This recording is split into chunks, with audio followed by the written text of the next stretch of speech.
is the greatest moment in my life. Hey, yo! Hello. Hello. Magsy, we're going to win the World Cup, aren't we? Well, if we perform like we did today against Iran, Iran? Yeah. I ran nowhere, mate. I don't run. I walk. I stroll very slowly. What a great result, though. What a great result for the lads. Yeah, it was very good. Few worries at centre half, mate, I reckon, but Well, you know, you can only beat what's put in front of you as well. He could have had a hat trick in the first half an hour. Could Slabhead. Yes, indeed. It's just it's a weird scenario, though, isn't it? It's really strange. You know, World Cup in the winter. It's in a country that, let's be honest, halfway through a season. Yeah, a country that doesn't really give too much of a shit about football in general. Really, it's only there because they got a few quid to chuck around in it. And sports washing. Yeah. It's not good. But mate. football is coming home. Yes, apparently so. After we've beaten the footballing heavyweights, that is Iran. Don't underestimate them. They are top 20 in the world. Right. Okay. And we did slap the living piss out of them. Yeah. No. Hey, like I said, you can only beat what's put in front of you, of course. You know, but if we played against, say, the French or the Argentines. I mean, they created a few chances, Iran, going straight through the centre of our back four. Well, you know, I'm not confident on Maguire and Stones. Jesus, he had a rough night. Yes, indeed. But I'm not a massive. Saka going forward was a delight. Bellingham, what an amazing talent. And to say he didn't get on the score sheet, I thought Kane had a brilliant game.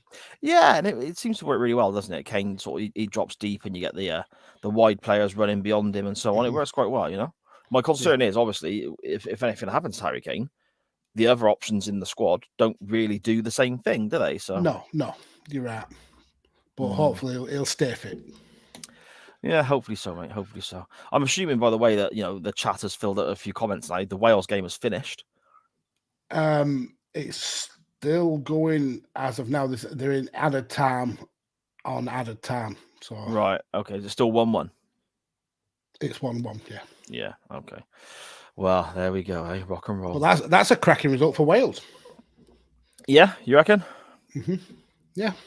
They were terrible in the first half. They were. But the red wall pulled them through. Yes. I don't think we have too much to be concerned about when it comes to Wales in our last game in the group, though, do we? Or the States. No. We said that before. We wrote Wales off before, and they put up a tough fight. So don't count out Bale and Kiefer Moore and the rest of the Dragons. Yeah, we're better than the States.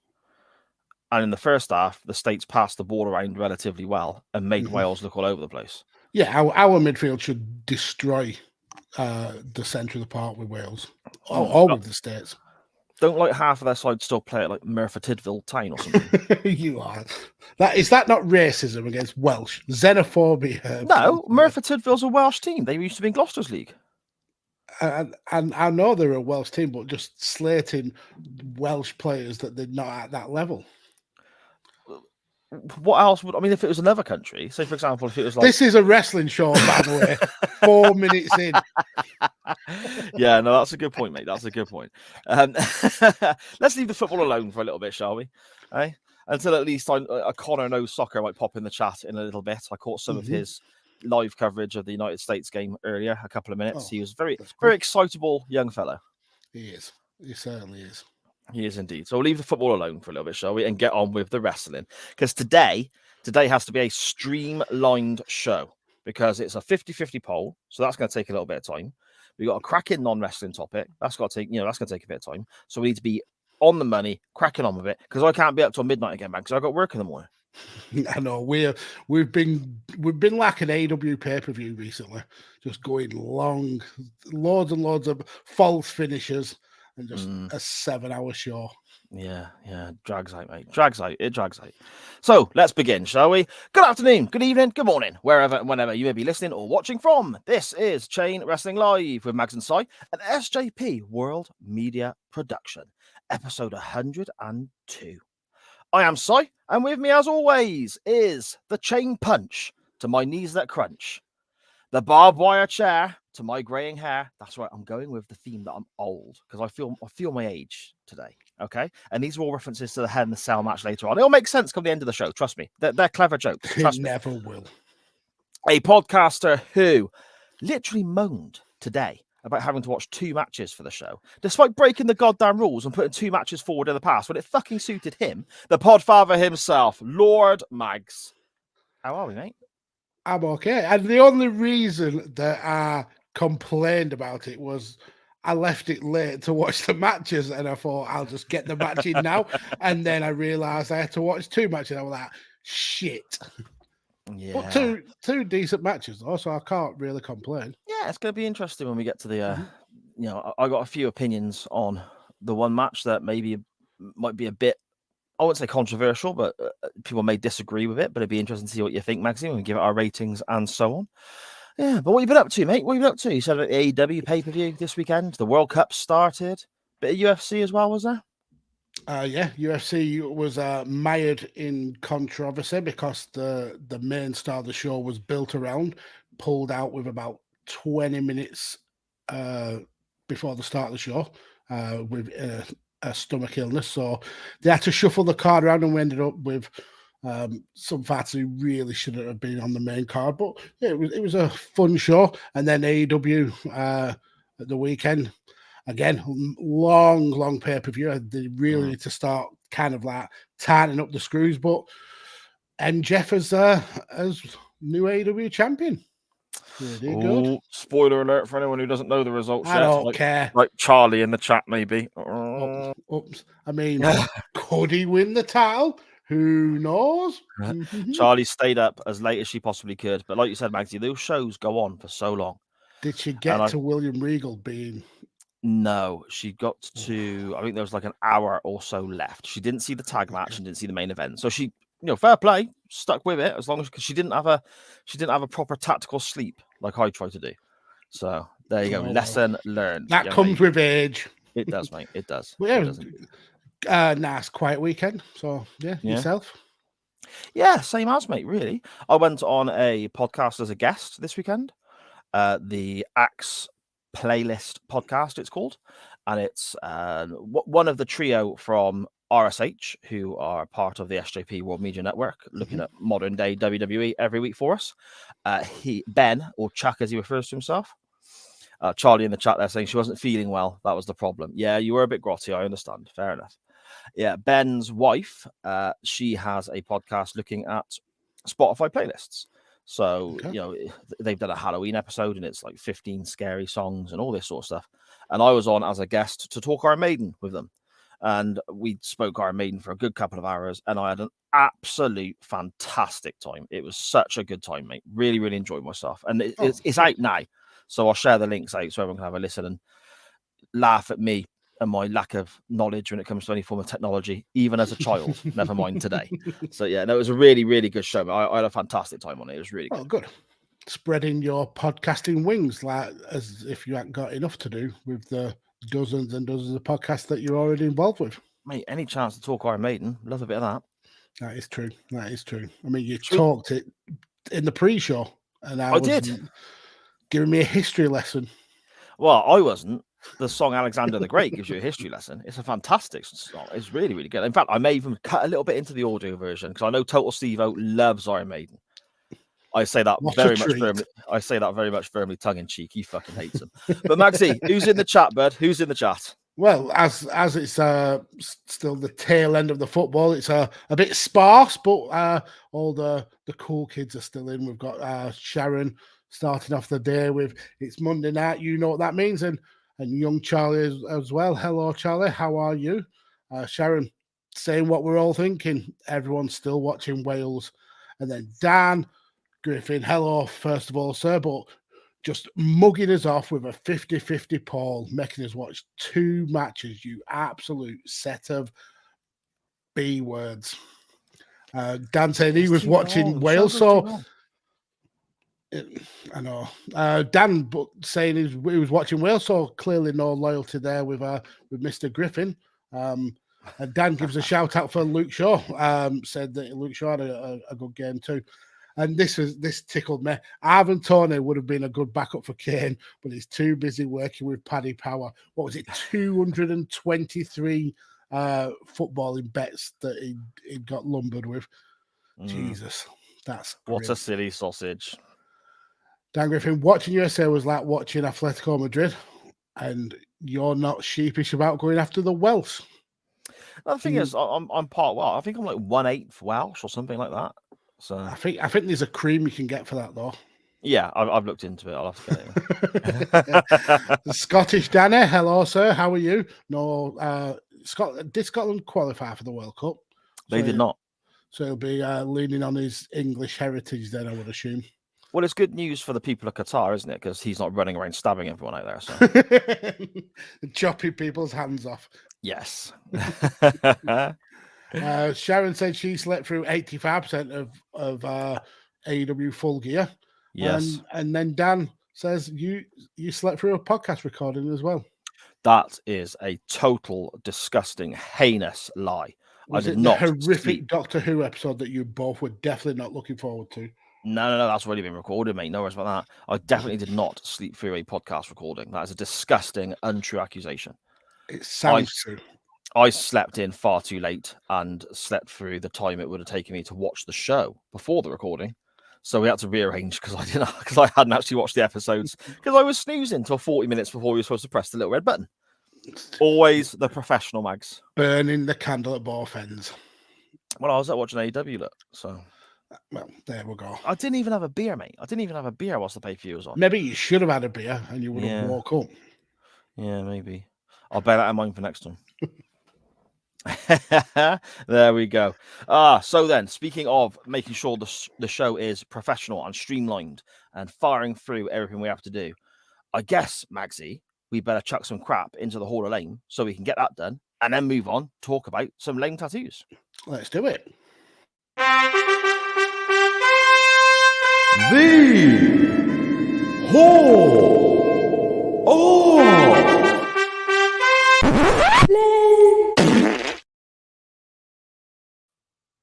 Lame indeed. What you got for us, Mags? Yeah, so luckily enough, mine should be a pretty quick one. When you think of great wrestling families, one name usually comes to the forefront, and that's the Hart family.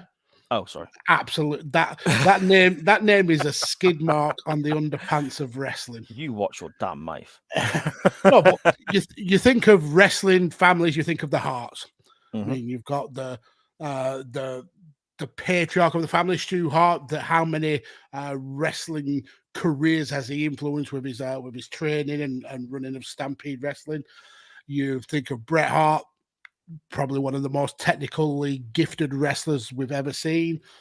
Owen Hart had the potential to be even better than his brother and had a great match with everybody. There was just so much wrestling talent in that family. I mean, even the king of Hearts, Bruce Hart, such a brilliant, talented wrestler. But in every family, there's that one black sheep, that one bad apple, that one turd in the punch bowl. And in the Hart family, that turd in the punch bowl is Teddy Hart. Right. Now, Teddy Hart is the same age as us, so 42 years old. I'm not 42. Well, you are 42, aren't you? No, I'm not fucking 42. How old Everyone keeps aging me and laughing about how old. I'm not 42. I'm sure you're 42, but anyway. I'm not. I'm 41. I'm not 42 till February. Okay. So you're touching on the door of 42. Jesus wept. I'm not touching on the. I haven't even opened the garden gate yet, mate. I'm not touching on the fucking door. Anyway, back to the Hall of Fame. So Teddy Hart, he had the potential to be the best of all the Harts. The guy, he had the half-line skill of a young Owen Hart, but he also had the technical skill of a young Bret. So the potential there for Teddy Hart was phenomenal, to the point that he actually became the youngest ever signee to the WWF, signing on his 18th birthday. Unfortunately, Teddy Hart has got a massive chip on his shoulder and has got huge delusions of grandeur, because within a year of signing with the WWF, he was released because he had attitude problems. He then ended up in the Indies, ended up in Ring of Honor, where he started to really make a name for himself. And then he wrestled at, I think it was Final Battle, and start. Oh no, it wasn't. It was a scramble cage match where he started doing moves after the match when he was meant to have lost, doing shooting star presses and moonsaults to his fellow competitors, really kind of breaking the fourth wall of wrestling, but then also just being a massive douchebag to his fellow wrestlers. He said it's because he had concussion, but he pissed a lot of people off that day, and he ended up being released from Ring of Honor. He then made his way to TNA, where he ended up being released from there as well, because he had an altercation with CM Punk, which actually was related to the scramble cage match, and Sabu had to step in and separate the two from farting. Sabu, because he's the voice of reason. Exactly. So when Sabu jumps in, you know that shit is hitting the fan. Yeah. So then he went back to the Indies, and he ended up in Jersey, All Pro Wrestling. Stuck around for a couple of years there until he had problems with the promoter, and then was stripped of the title and released from the company. He did eventually make his way back to the WWE, but after a year or so, again he was released because people had issues with him, and he was becoming a bit of a problem backstage. So that in itself, all those issues that he had in wrestling, is enough to put him into the Hall of Fame on that alone. But then we get to his life outside the wrestling ring. So this guy has had a lot of legal issues, shall we say? So we'll go in a chronological order. In 2014, he was wanted by the Royal Canadian Mounted Police on charges of sexual assault with two women. In 2017, he was arrested in Texas with a DUI, evading arrest, and then grand theft auto. In February 2020, he had a busy year. He was arrested and charged with possession of a controlled drug with the intent to sell or distribute. March of 2020, he was again arrested in Virginia for violating his bail conditions, where he's meant to stay under house arrest. 3 weeks later, he was arrested again in Virginia, where this was pretty grim. He had assaulted his girlfriend, who was a female wrestler called Maria Manick.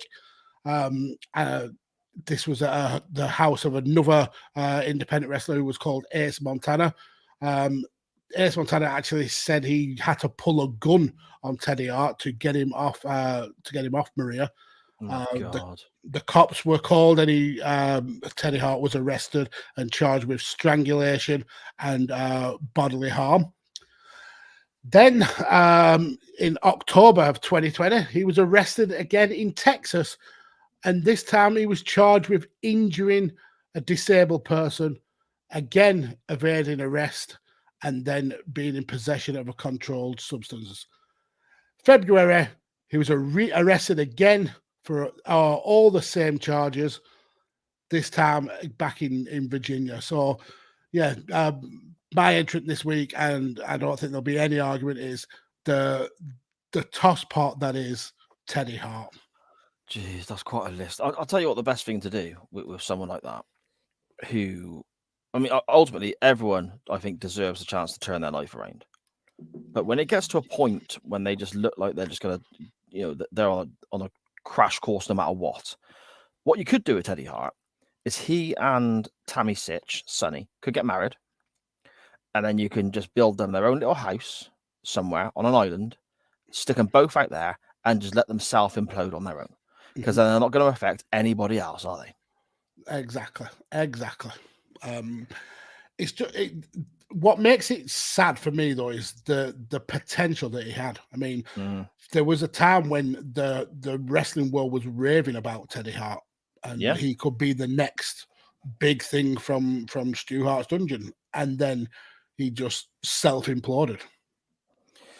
Yeah, it's crazy, and as well because of the surname and the fact he's relatively talented in the ring, or at least one point was. For a while, he was always going to get bookings, regardless of reputation, wasn't he? But he still does. Always, he still would get bookings now because it's the Hart name sells tickets. But when you are assaulting people and distributing drugs and the whole stuff about the sexual assault charges, that's incredibly grim. Wasn't there go on. Also issues with underage girls at one point?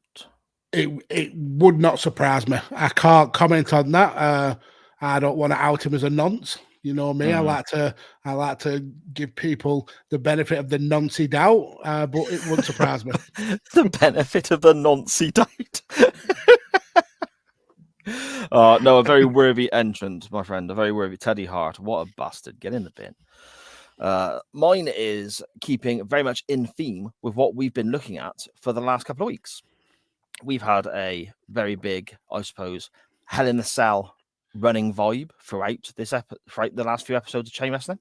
Yeah. So I decided to have a look at that particular match type and see what I could find out about bad Hell in the Cells. Is there anything worth looking at? And maybe looking up from there. Obviously, we've already put the Punjabi prison match into the Hall of Fame, and rightfully so, because that is absolutely terrible. But what ended up happening when I was looking into this, Maxie, was I'm now not just going to put a match in. It's what I've got is so bad, it ends up being the whole feud and then the match that concludes it.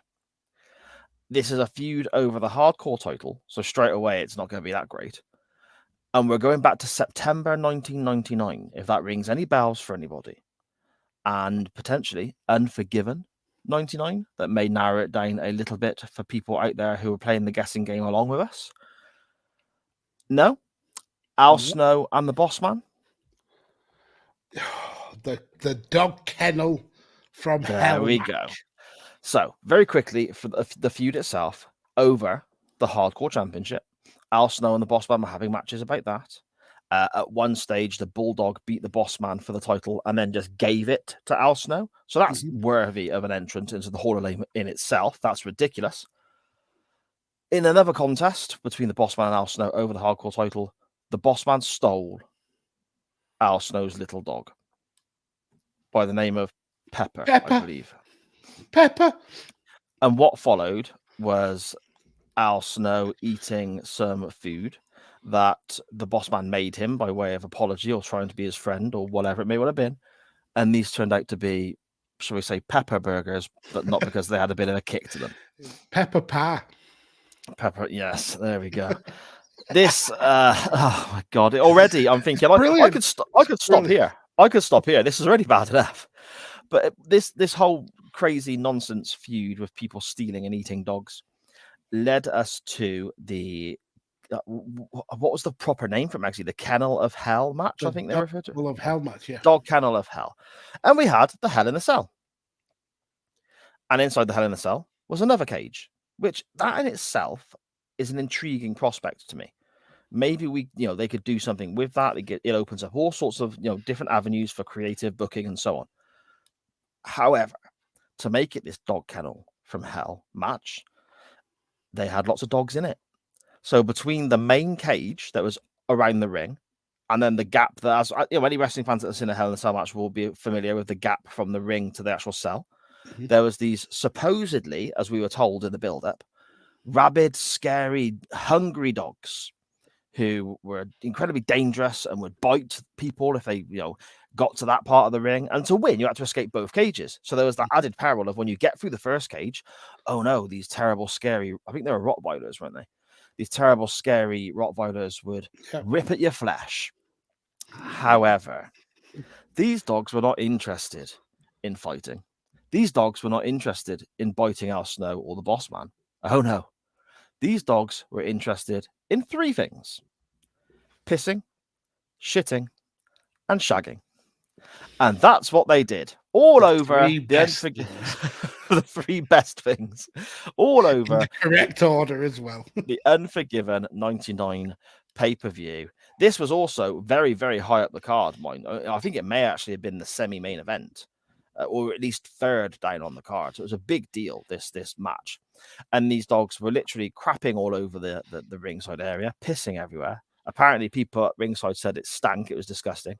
And then rather than being incredibly full of rage and angry, these dogs were just incredibly horny and just tried fucking each other. It's brilliant watching them back, and the commentary trying to sell how angry and how vicious these dogs were, and you see them going to sleep and taking a shit. It's so bad. Eventually, Al Snow wins the match by hitting the Boss Man with head, and he escapes both cages, sneaking past the puddles of piss and piles of poo and whatever. I don't know if I can let this in. You have got to be kidding me. I may have to veto this because it's brilliant. It's terrible. It's not. But it's Al brilliant. Snow ate his own dog. Exactly. Mate, from this Korea. is going. This is from Korea. Al Snow's from Korea. Was that one of his guises when he was European champion? It's a bit out of Europe, just a smidgen out of Europe. Yeah, I might have just been a bit confused, but there we go. But those are your entrants to this week's Chain Wrestling Hall of Lame. We have Teddy Hart, the absolute bellend, and the whole Boss Man, Al Snow, Pepper the Dog, shit, piss, cage match at Unforgiven 99, basically. And I think both fully deserve their place, Magsy. Definitely. Let's scan through the chat, my friend, before we get on to this week's non-wrestling topic. We've got Pig's Bladder in the Hello, chat. sir. Hello, how are you? Dan says, "Oh God, Teddy Hart bringing the sport of Jimmy Savile into disrepute on a regular basis." Amazing, absolutely amazing. Scottish Danny getting released from Ring of Honor must take some bloody doing. Yeah, exactly. I mean, was it Joey Mercury who tried to get released from there for forever by shitting on the company, and they still wouldn't let him go? No. Pretty sure Crime in Sports have done an in-depth episode on Teddy Hart. If you should send me a link to it then, Dan, if it's on YouTube, I'd like to watch that, because he was just actually a prick. Teddy Hart did have a match on Velocity. I mean, Velocity, Jesus, that's hitting the hearts. The best thing about Velocity was the logo. That was a cool logo. That was cool. Classic bad Hell in a Cell. WrestleMania 15, Taker versus Bossman. The one where they hung Bossman, and it just it's brutal. It's not good. Teddy Hart was implicated in the disappearance of a woman who was dating a nonce he trained with. I think, Jesus Christ. It just gets worse. I didn't even see that. Oh, wow. The WCW hardcore belt is better than the WWF hardcore belt. And I'd actually go one further. The Saskatchewan hardcore international title is better than both of them. Hell in a Cell plus Cage plus dog shit equals profit. Dan Griffin. I mean, how did they think that was gonna make money? I'll tell you what'll be a good idea. Have loads of dogs. I mean, what if they were angry, rabid dogs? Then you just put in 2 wrestlers in there to get rabies, to get bit up. Yeah, I mean, all it takes is for them. There's like, no win. All it takes is for them to literally just punch them in the wrong place, and they're fucked. They're done. Yeah. They bite him in the neck. Do you know what I mean? That's it. Exactly. But luckily, we got the best outcome: shitting Yeah. and pissing and shagging. Yeah, there was no need to worry about those animals. They were all just up for a loving. Imagine playing front row ticket prices to smell dog shit. Scottish Danny. It sounds like a UK indie show, Scottish Danny by Dan Griffin. They should have done a piranha tank death match. I've seen a piranha tank death match, and they are pretty brutal. So yeah, that's and also really the silly. chat caught up. Oh, definitely Also, silly. Yeah. Some of that FMW stuff of Onita and it's just absolute nonsense, but it's kind of mesmerizing at the same time. You can't help but watch. Yeah, it's gruesome, but yeah, it's. Dan said no YouTube link for Crime in Sports, sadly. Audio only. I'll look it up on Podcast Republic or wherever you may get your podcasts. Where you should be subscribed to the SJP World Media Network by now. See, everyone teed needs to it up and Sad knocks it out of the park. People need to subscribe, please. They need to subscribe to everywhere that carries podcasts, Spotify, iTunes, all these places, Podcast Republic, Podcast Addict, Google, and then leave us reviews as well, because I cannot express enough how much it will help the network out. And subscribe to the YouTube as well. Well, yes, you're giving a little subscribe. You know you want to. And the little bell thing as well, whatever that does. Definitely click my bell. Click my bell. Right, Magsy, shall we get on to our non-wrestling topic this week? NWT time. Oh! No wrestling talk here. It's the non-wrestling topic. Lovely. Nice. Lovely. Nice. Ooh, lovely. Lovely. Filthy filch. Classy as always, Charlie. If I ever change that, which I probably will do at some stage, if I ever change that little jingle there, that belch is staying 100%. Just take all the rest out, just have it a 20-second belch. Shall we talk our non-wrestling topic? Right, let's go. We are talking tattoos. And it's the sort of suggestions that were made on Twitter were very much a case of tattoos you would like, if you could have anything you wanted at all, if that is what you so desire, or if you could put a tattoo on a celebrity, what would they have? Or even for people in the CWF, Magsy, myself, other CWF members, what should they have done and why?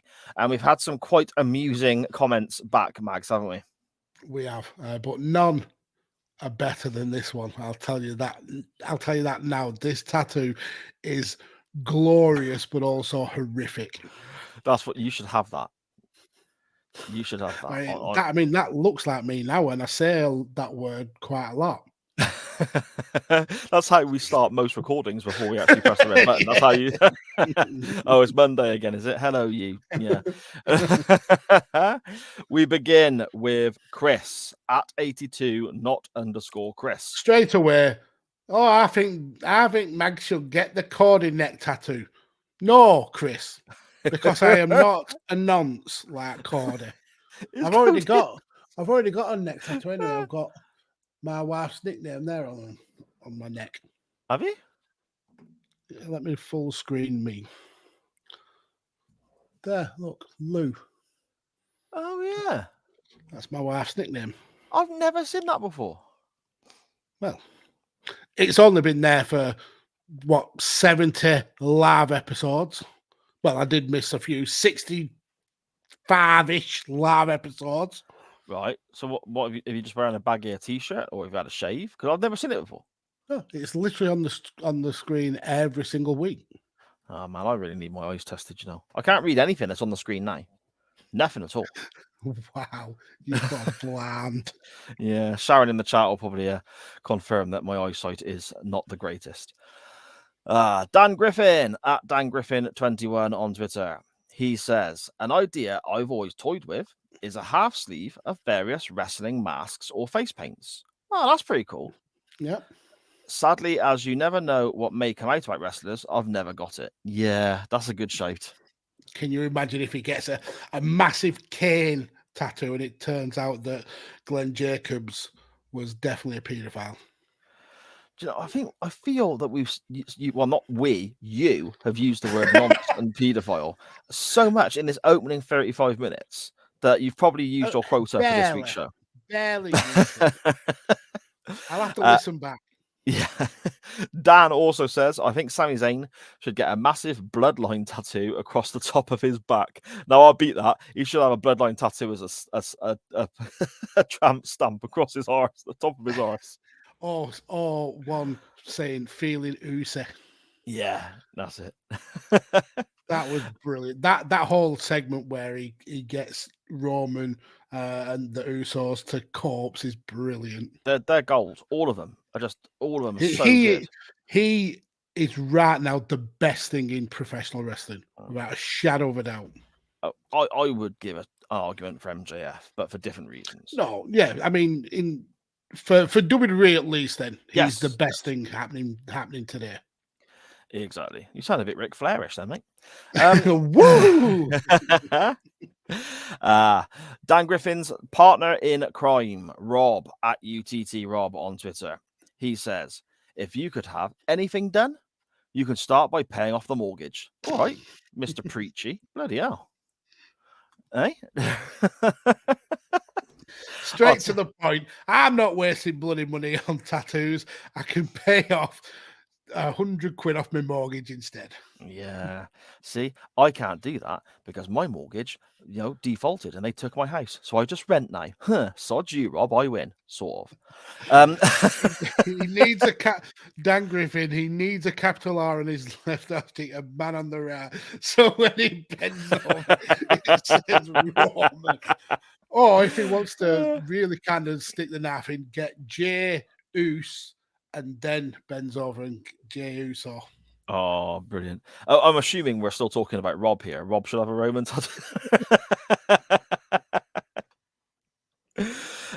Rob does say here, first one that leaps to mind is Gary Monk getting a massive David Wagner tattoo. I don't know who these people are. So is Gary Monk not the former Coventry player?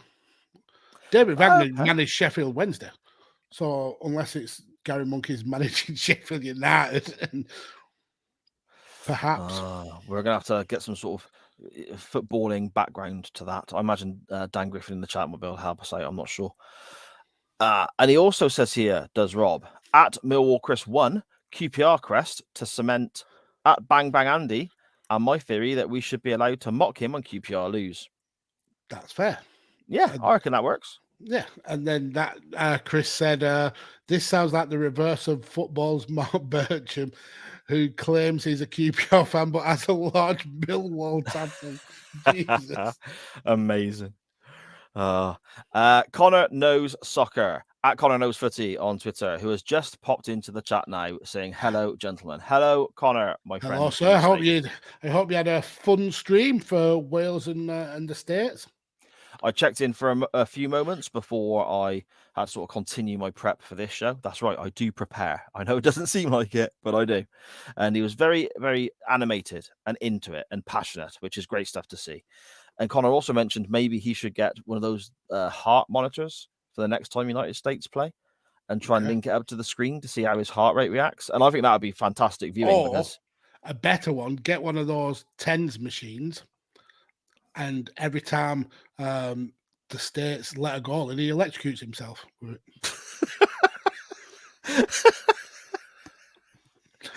Oh man, why does your mind go there? That's it'll be fun. You never know. That's ratings gold. Connor on a stream like when England tub him 6-0 and he's just shaking like a shitting dog.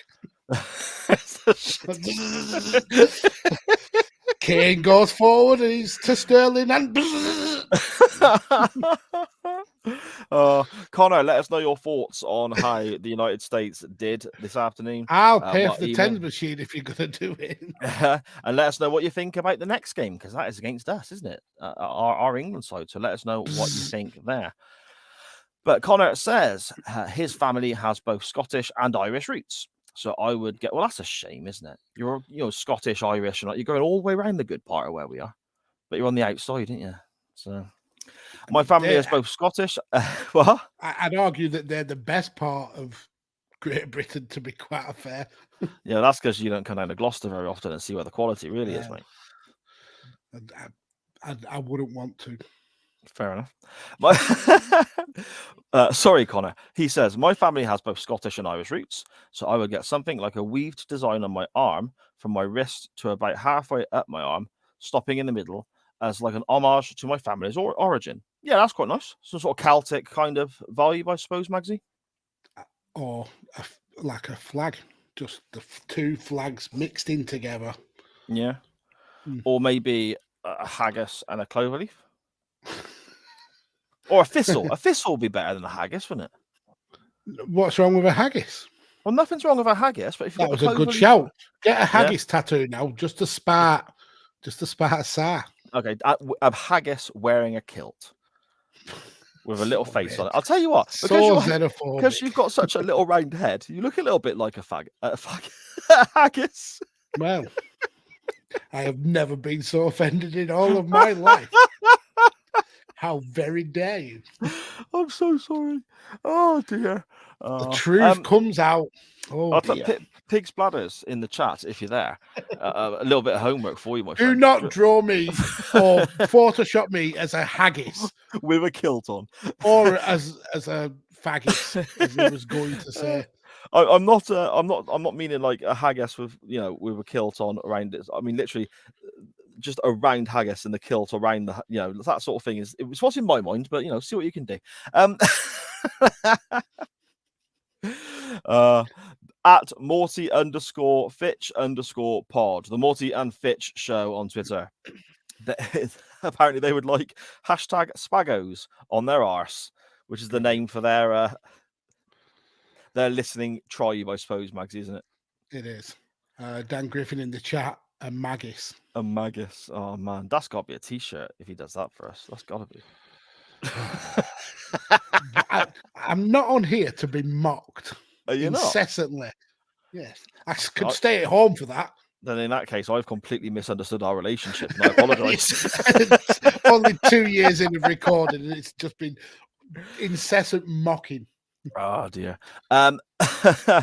Morty and Fitch podcast also have a little image for us here saying this is what they would have tattooed on them, and I imagine it to be a massive big back piece, shoulder to shoulder, all the way down with the little flames coming at the top of your arse crack. So for the audio, no words can do this picture justice.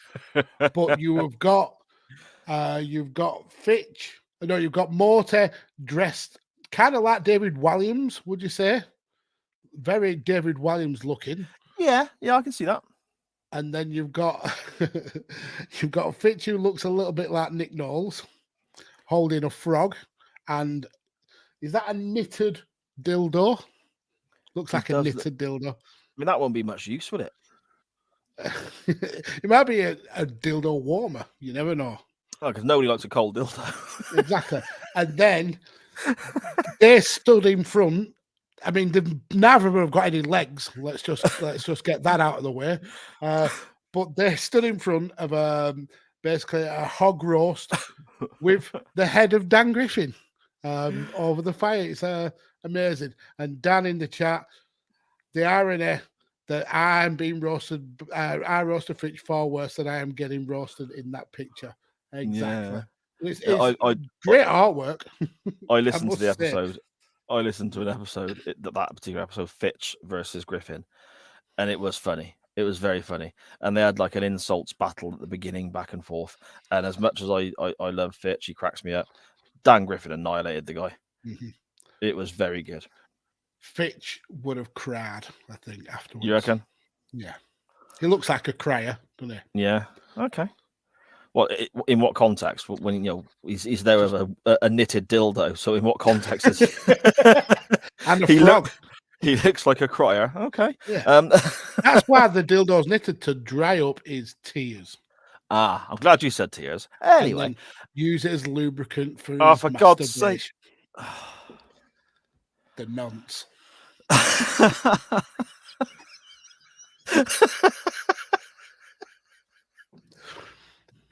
Fucking hell. This is it, isn't it? This is the episode. This is the one that's going to get us cancelled. Fitch definitely sheds a tear post craft. During. I don't even think post. I think pre. He does a pre-cry before masturbating. Anyway. Millwall Chris at Millwall Chris 1 on Twitter. This is brilliant as well. He says, and this is one for you, Danny. Get down the tattoo shops. Well, you could do it yourself, actually. Prison style. Yeah. Again, for those on the audio version, I mean, I'll share these images again out when the audio version comes out. So check our Facebook and our Twitter pages at @chain_wrestling, and you'll see these images we are talking about as you are listening. Millwall Chris has shared an image of a young girl and a knife, and it simply says "Stabbity stab stab." Works for me. That. What do you reckon, Danny? Yeah, that suits him to a T. Absolutely suits him to a T. 100%. Millwall Chris continues.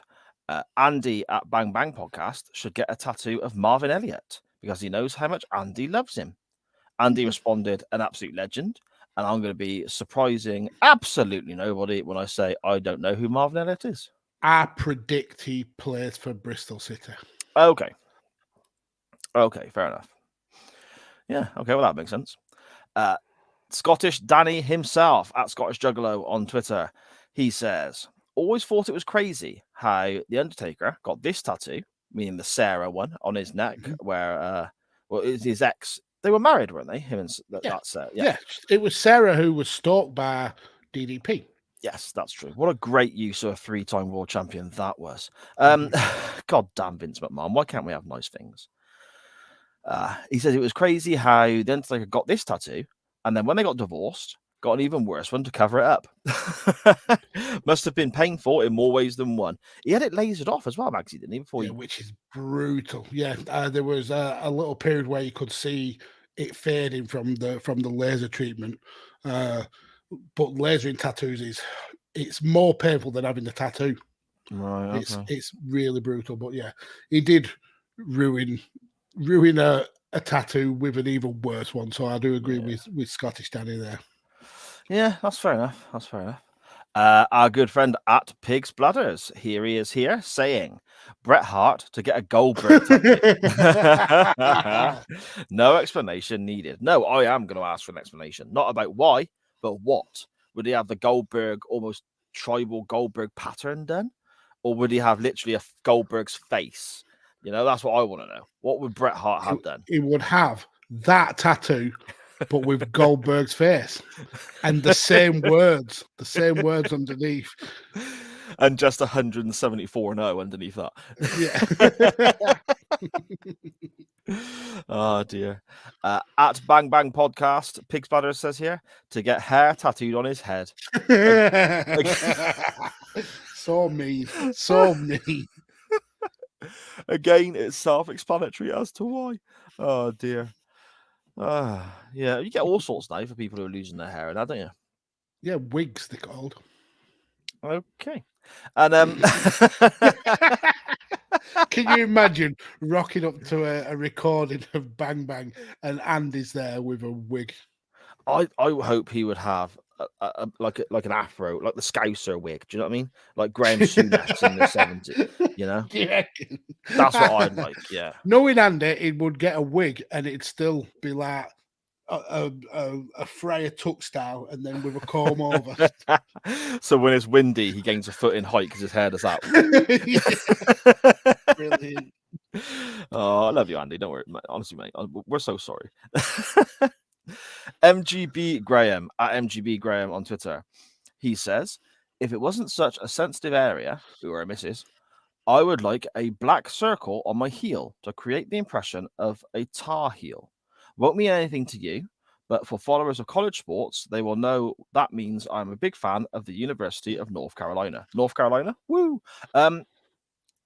You're right. It doesn't mean anything to us. And you didn't explain, so it still means nothing to me.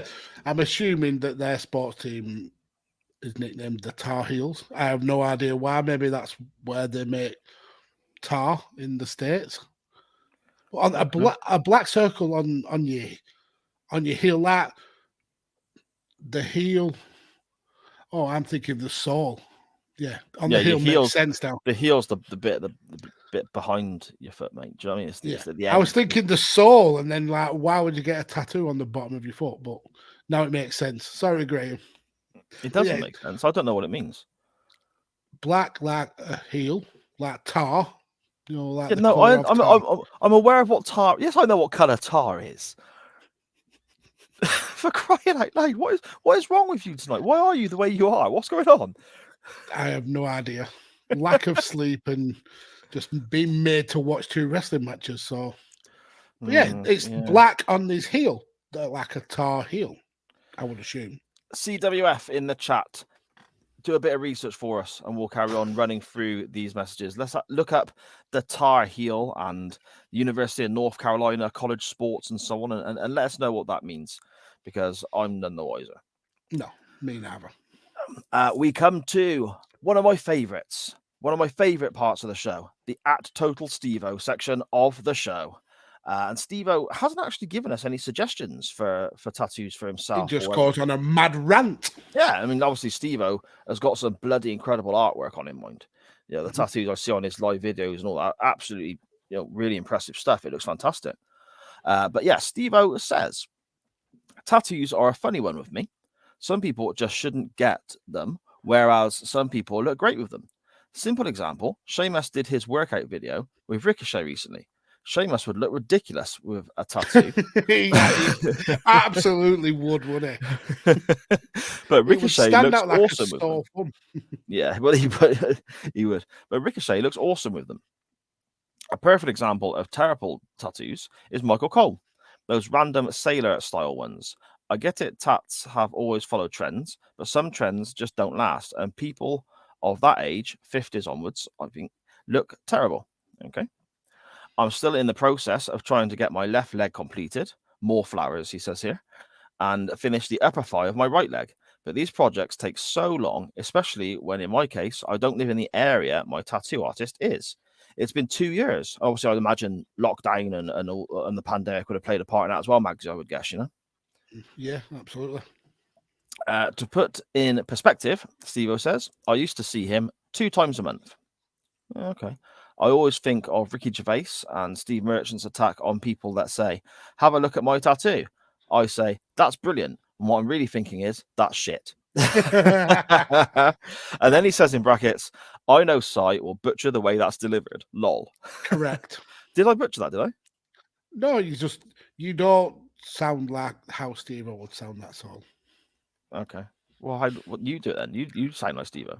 I'd sound absolutely nothing like Steve-O whatsoever. All right. So then why am I getting criticised for not sounding like Steve-O? I didn't criticise you. I'm just saying Steve-O's criticising me for not sounding like him.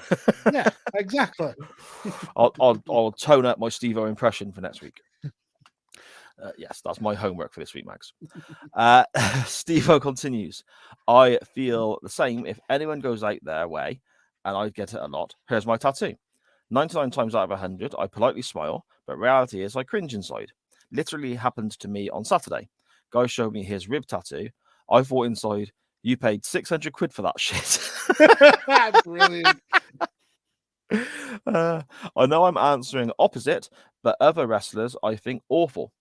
Austin has one randomly on his leg. Maybe that's why he has only the one. Realized it doesn't suit and looks terrible. I can't imagine. The state of Texas, though. Yes, it is. I don't think his looks too bad, to be honest. Where it is and that. No, but no, he's another guy like Sheamus that would look ridiculous if he had like body tattoos. Yeah. Steve-O also says, I can't imagine Triple H having any. It would look bad. And I think because Triple H is such a body guy, it would. And again, I suppose it's I suppose it's what we're used to as well, because Batista's a body guy, using him as an example, because we're talking about him later on. And the first time we saw him, he had tattoos. So that's what we've become accustomed to. Yeah. Triple H has never had tattoos, so it'd be weird if all of a sudden he had one, I guess. Yeah, and then you've got like the middle ground with like people like Randy Orton, who, when he came into the WWE, had one tattoo, the one on the back of his neck, and that's grown into like the two arm pieces. So there is a bit of a difference there, but Triple H, I think, would look weird now with a tattoo, because we haven't seen him with any tattoos for like 25 years. Yeah, that's again, I think it's kind of what we're used to, I suppose. And Steve obviously knows a lot about tattoos, and he knows what he likes and so on. I think it can be difficult if you've got a certain type of tattoo or certain design you like. You may not necessarily like what other people have done, but it's each to their own, isn't it? I guess. But I do agree, Michael Cole looks an absolute bastard. I've never seen Michael Cole's tattoo. Go back to WrestleMania when he worked a match with Yeah. In fact, make sure you do that. I want you to watch that, because it's I'm terrible. not going to watch that. unless it's your pick and we end up with a draw again. It's not. My pick is a belter this week, mate. Don't you worry about that. We'll get to that later. Steve-O says here as well, CM Punk was part inspiration for his chest piece. And that's it. That's all we got, mate. Oh, well. Some great answers by the CWF. Oh, I did have one more. I apologize. It was via Brilliant. WhatsApp. Yeah. And it's from my middle daughter, Livy, who in a week's time will be getting ready. Well, by now she would have had it, I'd imagine. She'd be having the operation on her injury, on her knee, her damaged ligaments and so on. So, wishing you good luck with that, Livs. I know I'll see you beforehand, but I just want to say it on here as well. Wishing you good luck with that, Livs. Everything will be fine. Liv says that her and her friend Vanessa, when they're older, want to have a palm tree done each. There's no context to it. She just said palm tree. I imagine there is a story, but she probably won't tell me because I'm her dad. And and she also says Eminem should get some M&Ms done on it. And I'd like that as well. I think that's quite good. It'd be comical, but he's like 50 odd now, so a sleeve of M&Ms in the colours all the way down, just loads, just like a packet of M&Ms. Yeah, just one bag, just tipping out. Yeah, that would look great. Yeah, there we go. Magsy, what about yourself with regards to tattoos you would like to have done, or tattoos you think other members of the CWF would have? I think I've finished with my tattoo phase for now. I think I've got, at last count, about 25 different tattoos. Nothing as as elaborate as a huge kind of like arm sleeve or anything like that. I've got song lyrics on both of my legs. Yes, I do have legs. Matt from Five Nerds Go. I've got an angel on my back as well, but that needs finishing. So I think that'll probably be the tattoo that I'll get finished, and then that'll be it from that. But I've got Lorraine's name down my arm there, and song lyrics there. Some Russian writing. I've got Lorraine on my finger there. Oh yeah, okay. So, and behind the ear, I've got Lorraine's initials. So, if I ever divorce Lorraine, I have to lob this whole arm off. It's got to all go. Or you could just wear a long sleeve top. I could, or just laser them off and just put a shitter tattoo there, like Undertaker. Like a load of M&Ms all the way down your arm. That sounds like a quality tattoo. Yeah, I might get that. I won't. I think you should. Instead of like a prison tier, just like a peanut M&M. Just a little peanut M&M. Just a yellow one. Down. Yeah, exactly. But yeah, other than that, yeah, I think my tattooing days are done. What about yourself? Have you any tattoos? I've got a couple, and they're all shit. Just random bloody shapes and shit that were done like 20 odd years ago, and I've got a couple of spiders there. All this sort of nonsense. A cross. Oh, I have got that one there. This is fantastic audio, by the way. The Brahma Bull. It is First ever tattoo. nice. When I was like 17. That is awesome. That is awesome. I've got this one here. This was the last one I had done, and this was me and Sharon were in our first house. So that was bloody hell, 13 years ago, maybe 4. I don't know. Sharon will correct me in the chat if she's still listening. But yeah, it's a long. Our first when we first got together. We've been together 14 years now. Yeah, so yeah.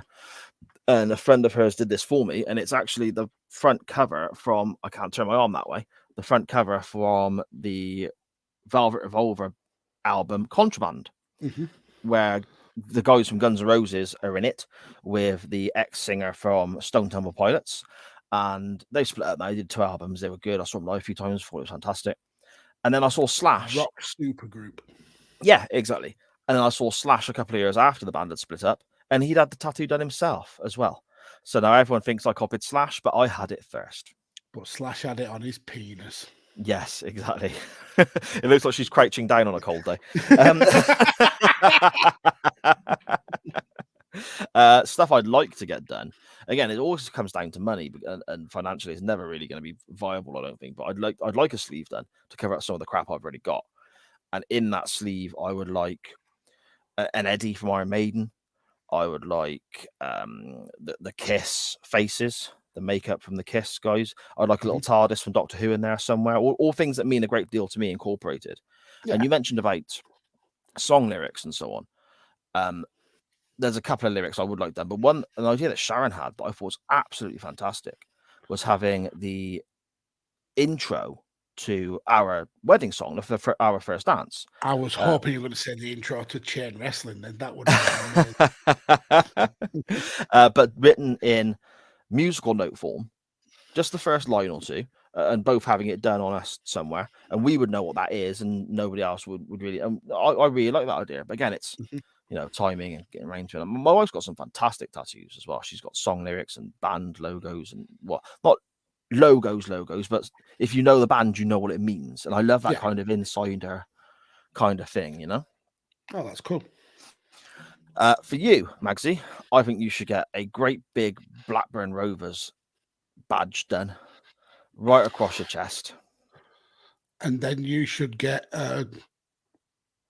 Gloucester City or shit tattoo then on your forehead. On my forehead. I just went plenty of room. There's plenty of Whoa, room. What the fuck? What was that about? That's a bit harsh, isn't it? Why? Oh dear. Oh, we've got a message here from Pig's Bladders. Dawn, you are bastards. And there's the Magus. It looks like I'm inside of a donut. I can't get the light right. There we go. That's a bit better. I hate this show. That as well will be attached to the audio version when it's released via our Twitters, our Facebooks, and so on at @chain_wrestling. So if you're listening to the audio version later in the week, jump on your social medias, track down the link to the show that we share, and these pictures will be available on there for you to see, just in case you have missed them on the live. Magsy, a couple in the chat. So I was going to say, let's dive on in. Dan Griffin saying Cam can't be in the chat tonight, but he has got a massive koi carp tattoo. He sent me a lengthy explanation as to why, but I can't be fucked typing it out. I bet you that is a better explanation than his actual explanation anyway. Also, Dan says, do your own fucking research, you lazy bastards. Dan, it's just so aggressive today. Scottish Danny says, Goldberg on the Adam's apple. Jeez. On the side of it should be on the side of the head, surely, where he got punted and like his brain got mushed. Like a portrait, so he can be like Two-Face. Just a footprint. That way's Bret Hart. That way's Bill Goldberg. Oh, just Bill Goldberg's footprint, like there, bang. with the and then on initials. the other side, just brain juice seeping down, and it's been kicked in. The print, the boot print, with like the initials written backwards, BG, and then left, because he has to have left and right on his boots. To know which one to put them on. Brilliant. Dan says a drunk stranger once pulled his pants down a bit in the pub to show us his tattoo. He had Super Mario mowing a strip into his pubes. That's so sad. That's really, really sad. Oh, that is amazing. And then we have Maggie says landed. Yeah, thanks for that. Normally I'm appreciative of your artwork. Now I'm offended by your artwork. I love it. Sharon says, everybody pray that Jared Leto does no wrong, otherwise the removal will be expensive. Oh, I can just see those dear. Jared Leto #MeToo stories coming out. Jesus wept. And now I've got to get the Maggis tattoo, apparently, according to Dan. Definitely not gonna happen. Yeah, I'll just do it Undertaker. I'll go over that. I'll laser off Lou and I'll get the Maggis tattoo there on the neck. Could you imagine that? I'm just going out, Lev. I'll see you in a couple of hours. And you come home and you've put covered a polo neck on, and I'll just sit like that for the rest of my life. And then, where's that name gone? What the fuck is that? It's a picture of you as a haggis in a fucking kilt. You are bastards to me. Yeah. Evil. Yeah. You're evil. I was going to try and think of some funny witticism to come back with them, but yeah, I'm just going to true. agree. It's just absolutely true. Thank you so much to everybody in the chat and everyone on Twitter who responded to our non-wrestling topic via the chat, tweets, retweets, sending in your suggestions. It's absolutely awesome. I imagine it is something we will revisit again sometime in the future because that was a good topic, Max. You guys absolutely knocked out of the park. Some genuine belly laughs with that topic. So yeah, well done, guys. Yeah, awesome stuff. But at the early time. I know. Jesus Christ. We're gonna have to fill for time before we get to 11 o'clock to talk some wrestling. Oh, we ain't gonna have to fill for time because these knobheads voted for 2 matches.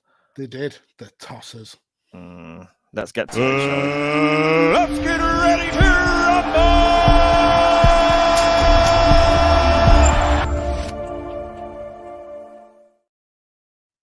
Right. The poll was a 50-50 draw. That was very Gloucester. Right there. Right there. The poll was let's get into this wrestling. A 50-50 draw. I suppose it's the only way it could be a draw, isn't it? 50-50, but there we go. So nobody voted, and then we got 0-0 draw. Yeah, it very nearly was that nobody voted because I remember Saturday afternoon I went, shit, I put the poll up. So yeah, very short poll this week. Yeah, both matches getting covered, Magsy, as is the chain wrestling way, my friend. And I think it's quite interesting because these involve a version of the world title in the WWF or WWE. And it really shows how the company changes, I think, in literally just a 10-year spell, doesn't it? Yeah, it absolutely does. But yet, the links between the majority of those groups being friends as well. I mean, you've got the whole links with the Clickers. So in that decade, there was so many links in this match. So yeah, well, these matches, should I say? Yes, exactly. Where do you want to start, mate? Let's get through your pick first. Why do you sound negative again? I don't. Why do you, that you're hearing negativity? There's no negativity on my part. Okay, I apologize if I've misread that situation. I am very sorry. My pick was Shawn Michaels versus Diesel or Kevin Nash from WrestleMania 11 at the Hartford Civic Center in 1995. Not the main event of the show, which motivated Shawn Michaels and Kevin Nash to go out and try and steal the show, which they did. This was by far and away the best match on that particular WrestleMania card. And it kind of goes into, I think, the whole Mr. WrestleMania thing with Shawn Michaels. Because if you look, I mean, this is WrestleMania 11. If you look at his singles outings, he's only had a couple by this stage. At WrestleMania 8, he was facing Tito Santana in the opener, which was a good match, but that it wasn't match of the night that night. WrestleMania 9, he opened the show as well against Tatanka for the Intercontinental Championship, and that is the best match on that card. So he stole the show that evening. WrestleMania 10, we're fully aware the ladder The match. ladder which- match, yeah. You know, which along with the Hart brothers who opened the show, I think both of those are equally as good. This one here, Shawn Michaels steals the show. 12, the best match on the card, as long and boring as it some people may think it will be. Bret Hart, Shawn Michaels in the main event in the Iron Man match, best match on that show. 13, he didn't work, but he was a big topic of conversation because he had a little boo-boo face and said his knee hurt and, you know, wouldn't drop the belt to Bret and all this sort of nonsense. 14, best match on the card, Magsy, him and Austin. With a broken back, essentially. Yeah. 15, 16, 17, and 18, he didn't wrestle. 19, him and Jericho up there, I think, for one of the matches of the night. There are some stormers on that card, though. Yeah. 20, the triple threat, Madison Square Garden, match of the night. 21 against Angle, match of the night.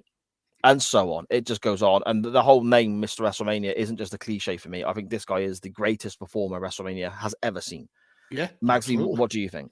Yeah, I totally agree, and it's a real kind of picture of his career trajectory. If you go from WrestleMania 8 to WrestleMania 11, being the curtain jerker against Tito Santana, who wasn't the biggest star, well loved, and then the step up to Doinku, whilst not being looked at favorably now, was a big star back in that era, and then going on to Razor Ramon and the historical ladder match, and then the year after that being in the world title. So it's really kind of stepping up in levels over those 4 years for him to then go on and just be, like I said, Mr. WrestleMania.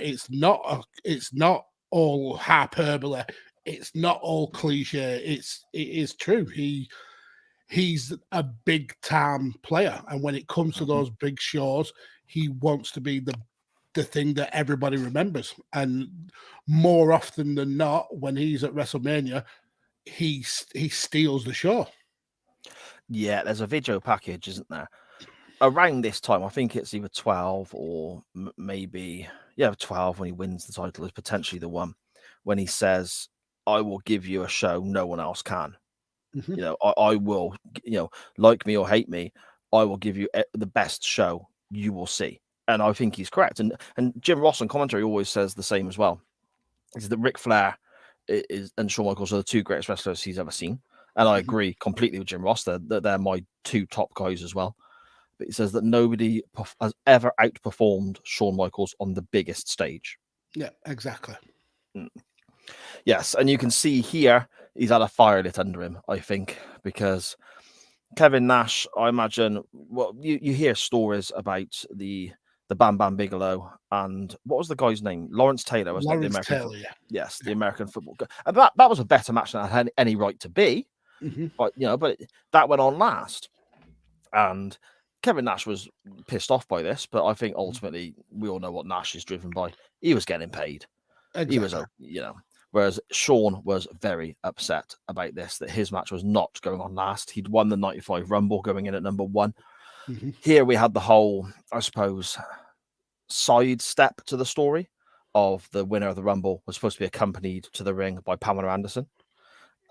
They couldn't find Pamela Anderson throughout the show, and we kept getting updates from some dude from NYPD Blue, Mags? Nick Turturro, he was called. Okay.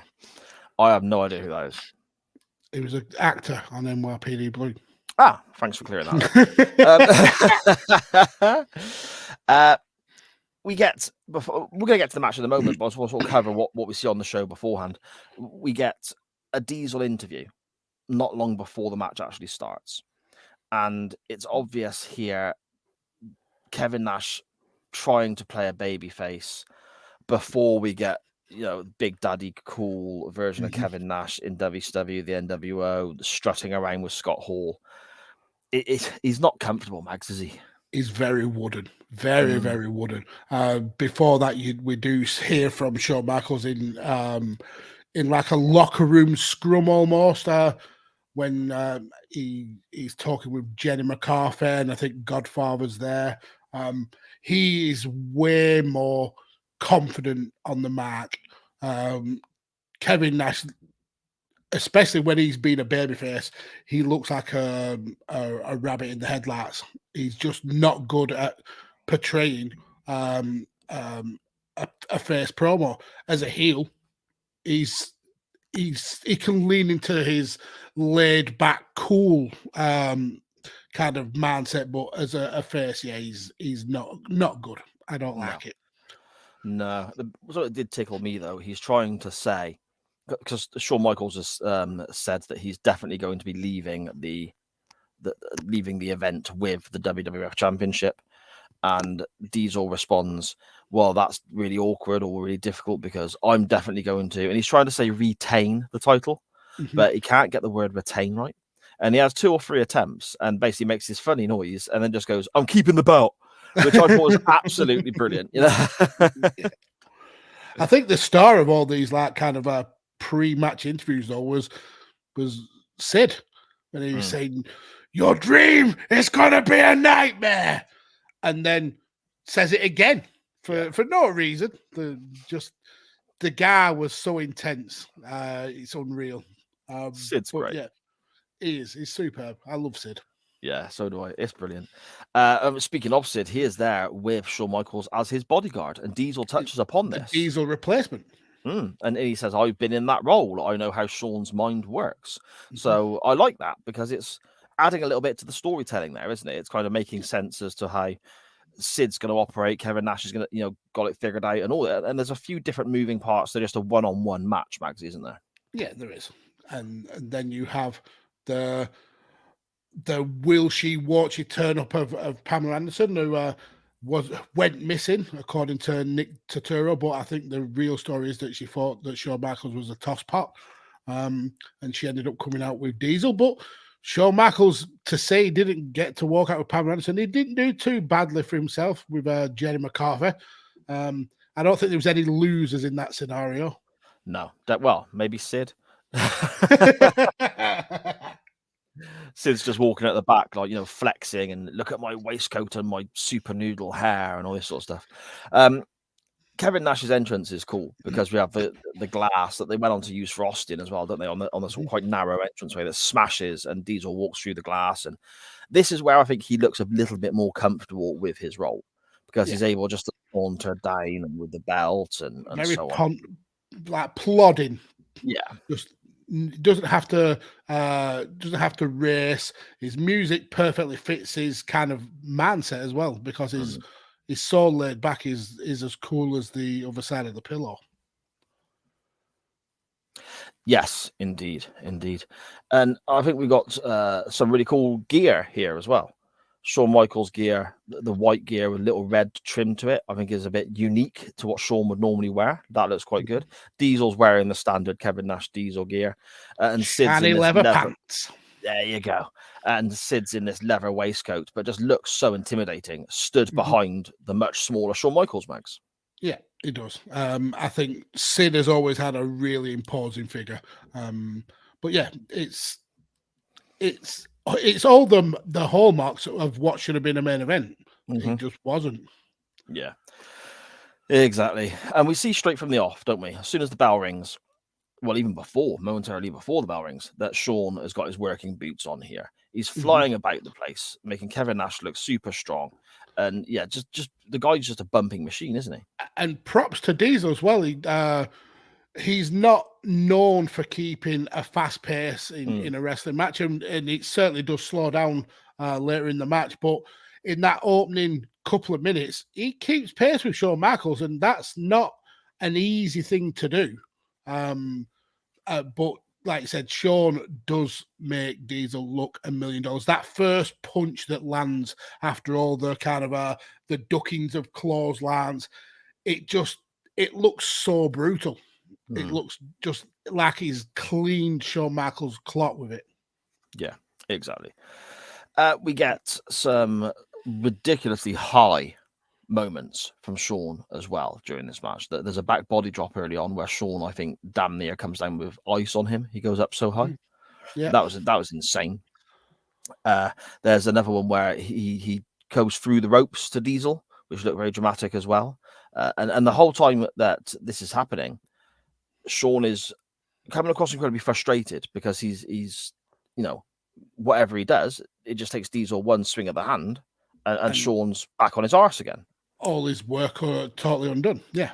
Yeah. And it frustrates him to the point where he spits at Diesel.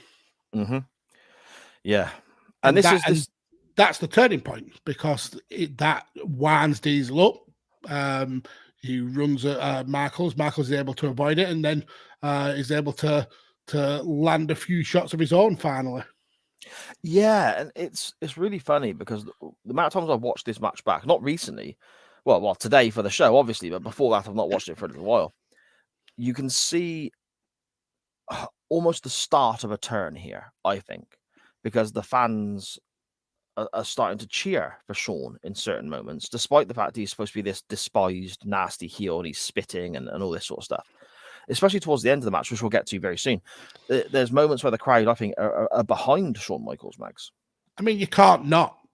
When Shawn Michaels is wrestling like this, even if he's the biggest shithead heel, you can't not get behind him, because he's going at 110%. It's just some really, really good wrestling. He's even making up for some of Diesel's lackings. I mean, there's a point where Diesel goes for a gorilla press and he's not able to keep Shawn Michaels up. You can see his arm give way, and Shawn Michaels is able to maneuver on the fly to be put into a suplex and to make Diesel look strong again.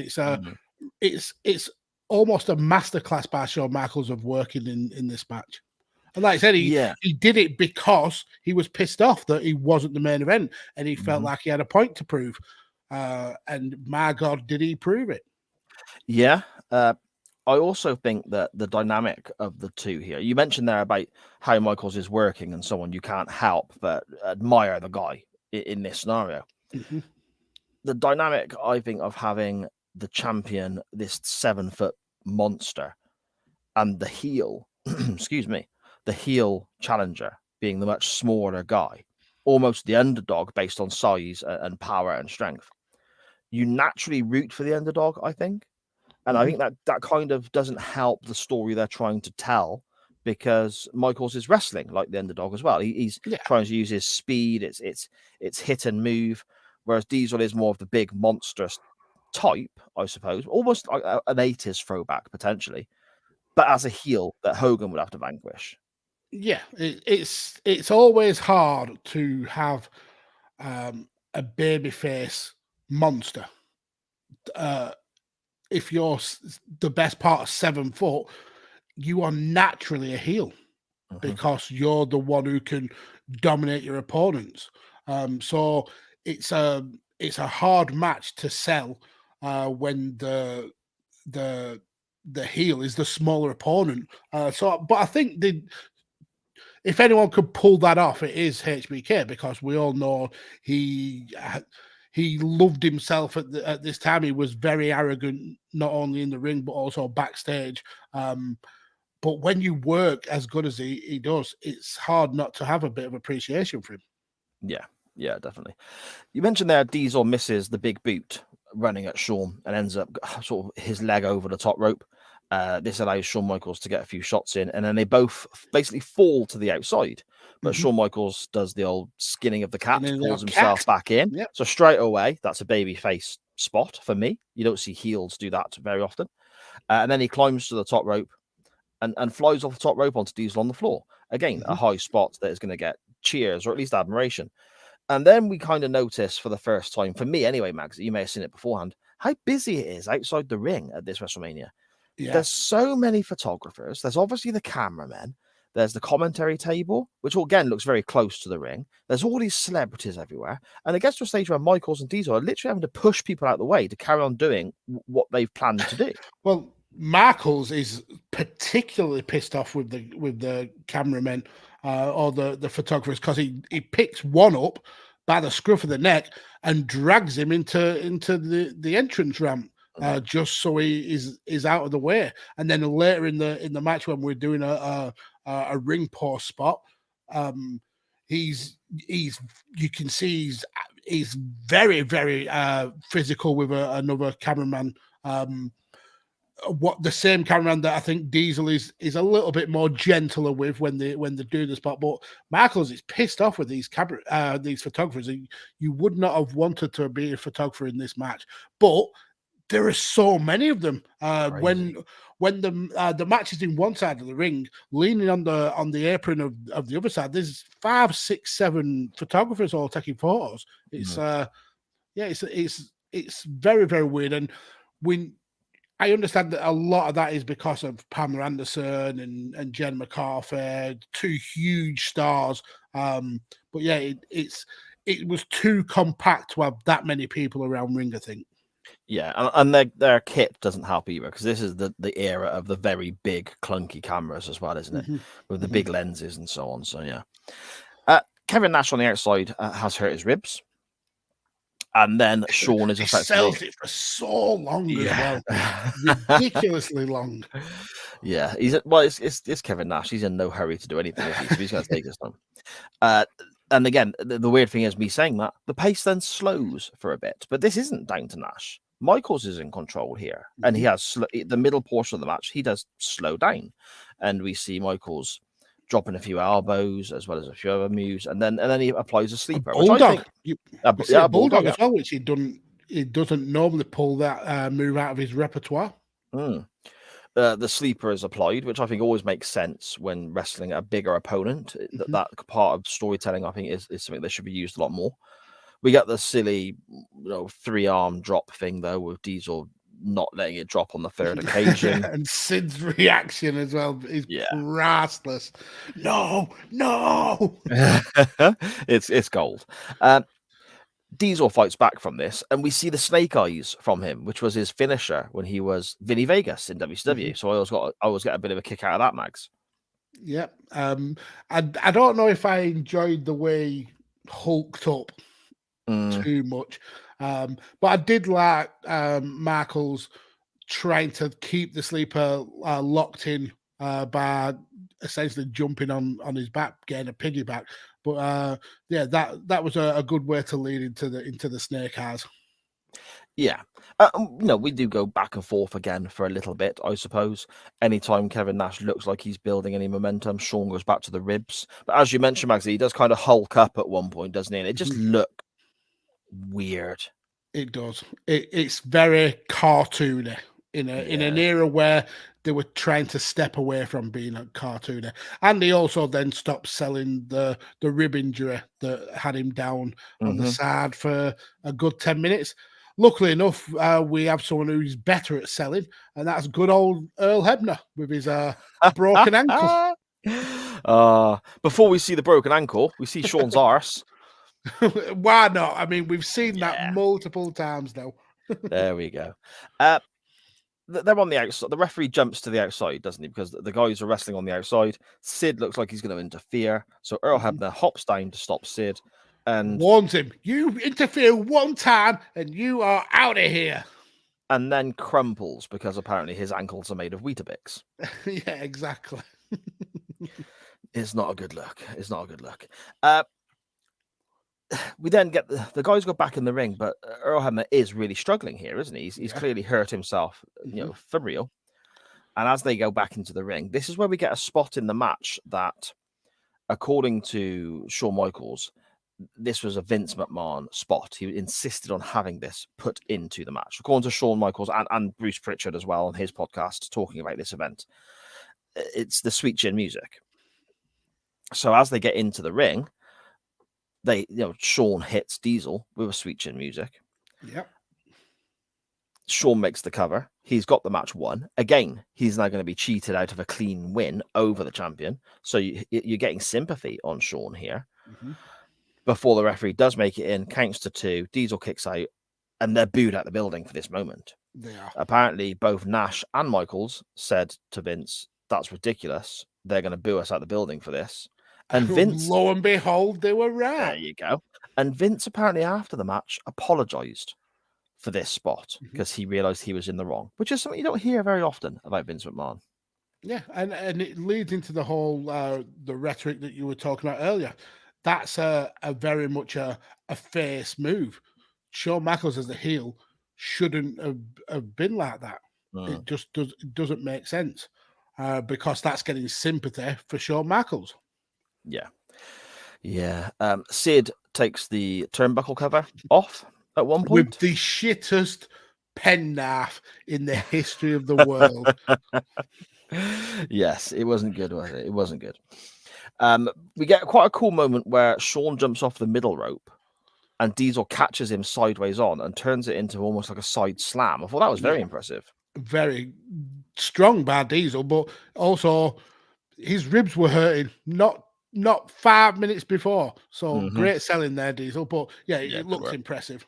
It's the typical someone going to the well once too often and being caught out. But yeah, it was very impressive. Effectively, then we basically come to the finish, Maxie, don't we? Really, there's not much else there. We get the spot. Obviously, Sid's took the turnbuckle off. Yes. Clearly, that's for Michaels to hit into, because that's how it always goes. Whoever's side set up a spot are usually the ones to eat that. And we get the slingshot by Diesel, and they mistime it a little bit because Michaels is meant to hit the top turnbuckle, but he barely grazes it with the top of his head and ends up actually hitting, I think, the middle turnbuckle. So that looks a little bit rough. But the camera angle I thought was fantastic because obviously Shawn flies all over the place. Diesel's a massive guy falling backwards to slingshot Michaels, and the camera angle is from behind the ring post. So we see the move happening and then Shawn flying towards the camera. I thought that was really well done. Yeah, that is really well done. You are right about that. And then we get the jackknife powerbomb for the 3 count, and that's that. It is. So and then Diesel gets to celebrate in the ring with both of those lovely ladies. Jonathan Taylor Thomas, was he called, the young kid from Home Improvement, Home Improvement, and Nick Turturro, that guy of NYPD Blue. But yeah, you can't get any more 1995 than that, can you? Pamela Anderson, the fireworks as well, though. Diesel looked a huge deal in this match. Two of those were two huge stars. He just looked cool as fuck. Well, obviously the ladies were huge stars. Jenny McCarthy was on MTV at the time, I think. But Home Improvement and NYPD Blue were apparently the 2 biggest TV shows in America. So it's, we're here mocking it a little bit, looking at some of the people they have there. And we should at the time they were the biggest stars they could have got. Yeah, it was massive mainstream. Yeah, huge. Again, the WWF do this very, very well, don't they? With their finger on the pulse for certain times and certain celebrities. But yeah, there we go. Maxie, out of 10? It was very, very good. I think it's aged. I think it's very much of its time. But saying that, it was still a fun match, and any match when Shawn Michaels is on his game, it's always going to rate very, very highly. I think this is probably one of Diesel's best matches. I'd say that. So I think a 7.5. I think I'll go 7.5. I've got 7.5 written down right there. Look, if you can make that out. 7.5 out of 10. There you go. I can. There you go. See, 7.5 I've got. I think this is a Shawn Michaels masterclass. I think you're right with regards to it being one of Diesel's better matches. I would also throw in the match they had an In Your House pay-per-view, but again, that's with Shawn, and he is fantastic. And there's also the Bret Hart match that Kevin Nash has at Survivor Series, I believe it was, later this year, because Bret takes the title off him at Survivor Series. That's very good as well. Yeah. But to me, this is an absolute Shawn Michaels masterclass, and we're seeing here why I think McMahon makes the decision to strap the belt to Shawn Michaels and say, this is my guy. Yeah. I mean, he loved him anyway. He was happy to suck on the teat of Shawn Michaels anyway. This just kind of rubber stamped it. Yeah, a really good match. I'm really glad that we watched it, and I'm really glad to be revisiting it. Again, Shawn's my guy, so but again, a brilliant performance by him shows just how good the guy was. I think. Yeah, 2 good performances by both wrestlers. I've got to say. Yeah. Okay, the second part of the poll, Magsy, was your option from Vengeance 2005. So, what have you got for us there? Let's dive on into that. Yeah, let's do it. So this is Triple H versus Batista, coming off the back of Triple H losing the title to Batista at WrestleMania. The whole storyline was Batista winning the Rumble, that fated Rumble where Vince McMahon blew both his quads when John Cena was meant to be eliminated, and they both got eliminated at the same time. But that led to Triple H trying to manipulate Batista into switching sides to SmackDown and going after, I think it was JBL's title at the time. Was it Lesnar? No, wouldn't have been Lesnar in 2005, would it? No, I think it was JBL. Okay. And there was a lot of kind of like underhanded tactics by Triple H and Ric Flair, and Batista was feeling that even though he was the winner of the Rumble going into WrestleMania, the story should have been about him, but Triple H was making it about Triple H because this was the whole reign of terror. And then the kind of tipping point was when Triple H and Ric Flair were talking backstage and essentially calling Batista an idiot, saying the best thing that could happen to him is he goes to SmackDown, which makes Batista want to stay on Raw and wipe that smug grin off Triple H's face, which he ends up doing at WrestleMania. They have a rematch, I think is a Backlash, which Batista wins, but with some shenanigans. So this was essentially meant to be the blow off Triple H, who would become the kind of king of Hell in a Cell matches. I think going into this match he was 4-0, and he wanted to teach young Batista a lesson and win his title back. So it was a real kind of like best friends into worst enemies kind of blood feud. That whole storyline with Batista, some of it was a bit silly. The camera being there with Batista leaning against the wall, listening, going, okay. But that reveal was excellent. But you do sort of ask yourself, why is he there with the camera and all that? But it was a good moment. And then when he was supposed to be signing the SmackDown contract and then signs the Raw one and does the whole thumbs up, thumbs down thing. That's a throwback to the Randy Orton, when Randy Orton won the world title, and he was then kicked out of Evolution. And that was the whole kind of thumbs up, thumbs down with Triple H and Batista. Yeah, really, really good stuff. Great storytelling. This is 2 proper big heavyweights, though, isn't it? Well, as opposed to, Shawn Michaels is not a small guy, don't get me wrong, but this is 2 heavyweights in this match facing off, and I think that shows in what they do, because to me, at times, this match, there are moments of it that are quite a throwback to cage matches in the 80s, because they don't leave the cage. As opposed to what we see quite often in previous Hell in a Cell matches and some of the ones that we've looked at ourselves, Magsy. They don't leave the cage. It's very bloody. The early portion is very not plodding, because it's better than that, but it's not quick, because these are 2 massive guys punching the crap out of each other, and that's what it is to me. The early portion is very, I suppose, a phrase that we use quite often on Nitro Nights with Scottish Danny. It's very punchy, kicky. Yeah, I actually found with watching quite a few Hell in a Cell matches recently for this show, the fact that they didn't escape the cage and then climb onto the cage, I thought that was actually refreshing. It's almost unique to a Hell in a Cell match, because the cell has always been used as something to do a spectacular spot off, whereas in this match, it was specifically used as a weapon to injure your opponent, rather than to do a flippy move off, which I thought was quite refreshing. But you're absolutely right. These are 2 big guys beating the living piss out of each other, bloodying each other up. I thought that this was a really good match. I really enjoyed watching it. And I've not watched it for a long time, so I forgot some of the stuff that happens. I mean, the chair wrapped in barbed wire, that was like, oh yeah, I remember this now.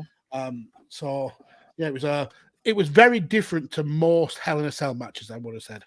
Yeah, you're right. I think okay, we'll get into it now because we have the punchy, kicky start, but then the toolbox comes out quite early, doesn't it? And we have, to my memory, we have 3 main weapons used in this match. We have the chain, which comes out first. Yeah. And you mentioned as well the barbed wire chair. So there you go, chain punch, barbed wire. Those jokes at the beginning of the show, they're not just off the top of my head. There's thought goes into that, and they come back to this. See what I mean?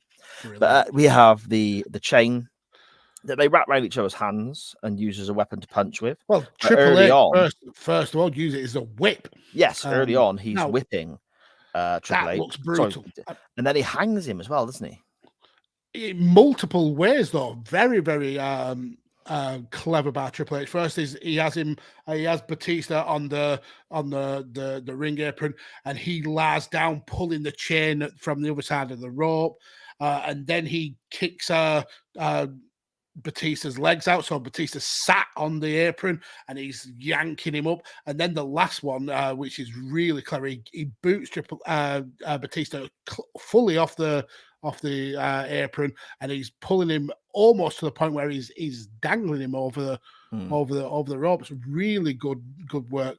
But that makes Batista look so much stronger when he's able to power out and just punches Triple H's face and gets him to let go of the chain. Yeah, definitely. And then whips him. He uses it as the whip himself. Yes. Something I quite liked as well. It's a spot we've seen with big guys in cage matches and Hell in the Cells. And I don't know, I can't tell you who did it, but I got a big memory of it happening in an Elimination Chamber match where a guy is picked up and then bounced off the cage and then into the ring post or the apron and back again. And Batista does this with Triple H. And I think does Jericho do that in one of the Hell in a Cells? I think okay, Jericho. Maybe, yeah. And Jim Ross is yelling about it being almost like a spine buster into the cage and a spine buster into the ring post. And I think because of the size of the guys as well, this looked incredible, didn't it? Yeah, it absolutely did. Any time that they use the cage as a weapon, and it's not used massively, it's you get the obvious kind of like grating of faces and stuff like that. But anytime they use the cage as part of their attack arsenal, it was used to really good effect, and it ends up with both guys being crimson mass. I mean, Triple H's face it's bright red with blood. Batista's not so much, but he still does get a lot of claret. And one thing throughout this match, and I did notice that when Batista is selling pain, he almost looks like he's crying. Yeah. His face is a very cryy face when very cryy. Yeah, exactly. Something else that adds to the match as well, I think, is the noises. So when Batista's putting Triple H into the ring post in the cage, that sounds bad.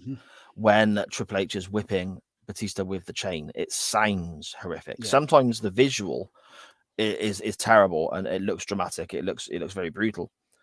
But especially when you look at maybe WCW, where they always had audio problems, or you look at ECW, where the production wasn't as high as the other companies, the sound sometimes doesn't do the visual justice, Mags, if I've explained that properly. You're absolutely right. The audio in this match enhances what you're seeing in the ring and in the cage. So you're absolutely right. It's spot on. It just makes everything sound more brutal. Yeah, definitely. Like I said, Triple H is bleeding loads, but fetches a chair covered in barbed wire, doesn't he? And then the fun really starts. Back to his friend, Cactus Jack. Yes. He hits Batista on the back with this barbed wire. And it's quite brutal, isn't it? And it's instantly. Not straight away. I didn't notice it straight away. I did. instantly you could see like the pin pricks of some of the barbed wire going into Batista's back. But there was one that stood out for me particularly because Batista's got a bit of a back tattoo, and one of the barbed wires actually embeds into where his tattoo is. And when Triple H is pulling the chair out, you can see the skin pulling out with the bit of barbed wire, and then they do a camera zooming on it, and it's really dug into his skin on the tattoo. He's made a real mess of it. Yeah, it's so different, I suppose, is the only word I can think of to use there, because it's incredibly different to what we normally see. We see blood on the head, we've seen blood on the arm of certain moves, but this is, as you said, Maxie, the pinpricks all over. But it's almost more graphic because we're not used to it. Well, from my standpoint, anyway. And not only does he do it once, he then does it again, but even harder. So yeah, these guys literally putting their bodies on the line for this match. Batista eventually gets hold of the chair himself and hits Triple H in the face with it, which is fantastic. And then we see, this is where I see the blood properly myself, because there's blood all over the chair for a start. Yeah.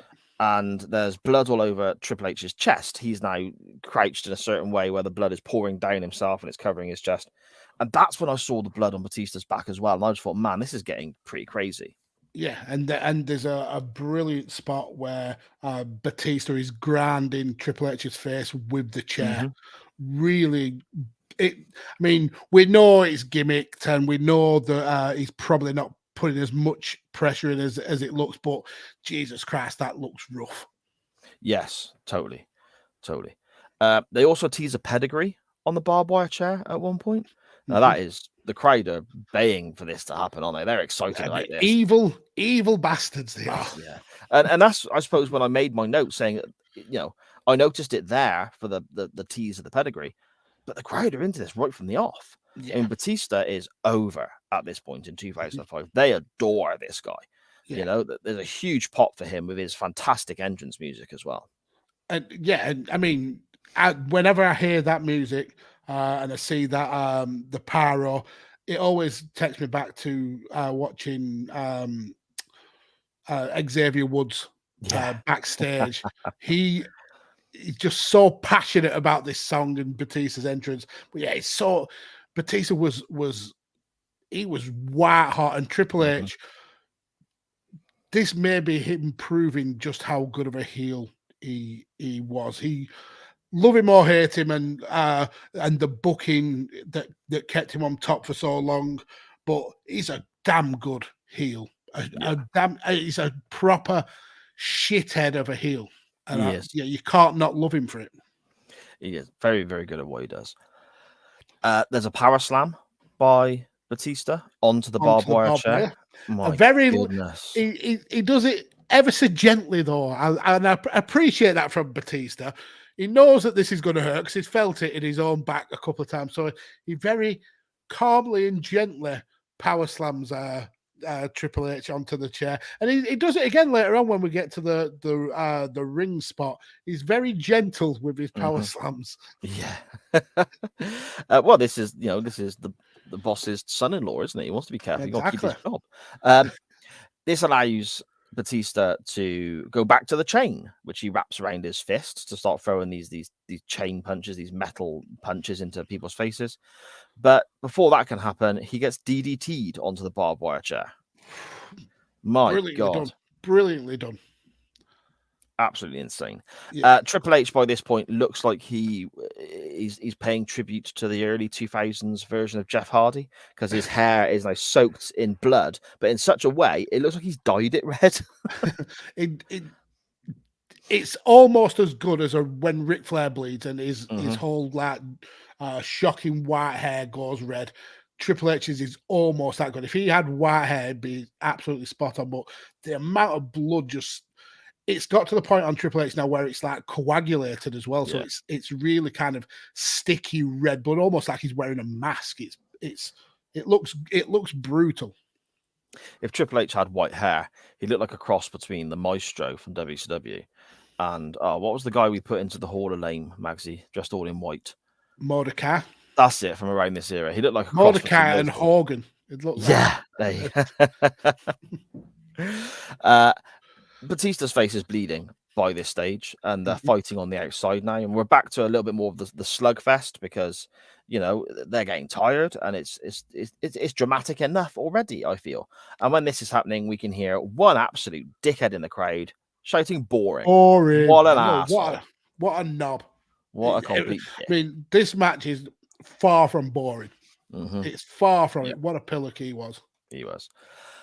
And then we see the sledgehammer come out. Of course we do. Yes. I mean, I'm not gonna lie. There's a few things I said earlier on. There's a few things about this match that I'm not 100% on board with. It doesn't take away masses of enjoyment for me, but I feel because the way we do this show, I have to point them out, and we're going to start getting into that a little bit now. Batista's down from a sledgehammer shot, and we get a 2 count. Okay, which is fair enough. I can get on board with that.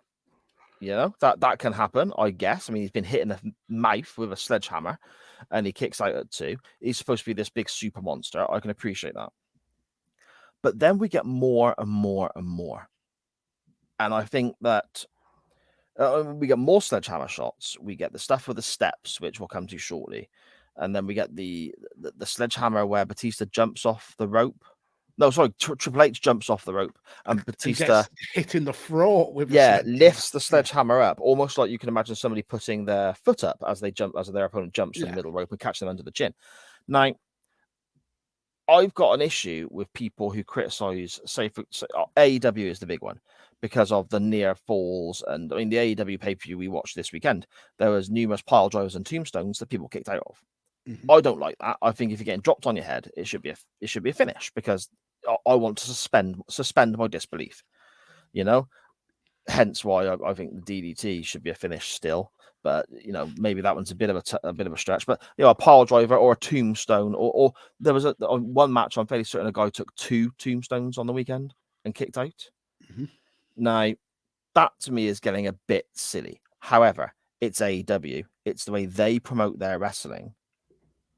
You just got to get on with it, because that's what some people love. That's their product and what they do.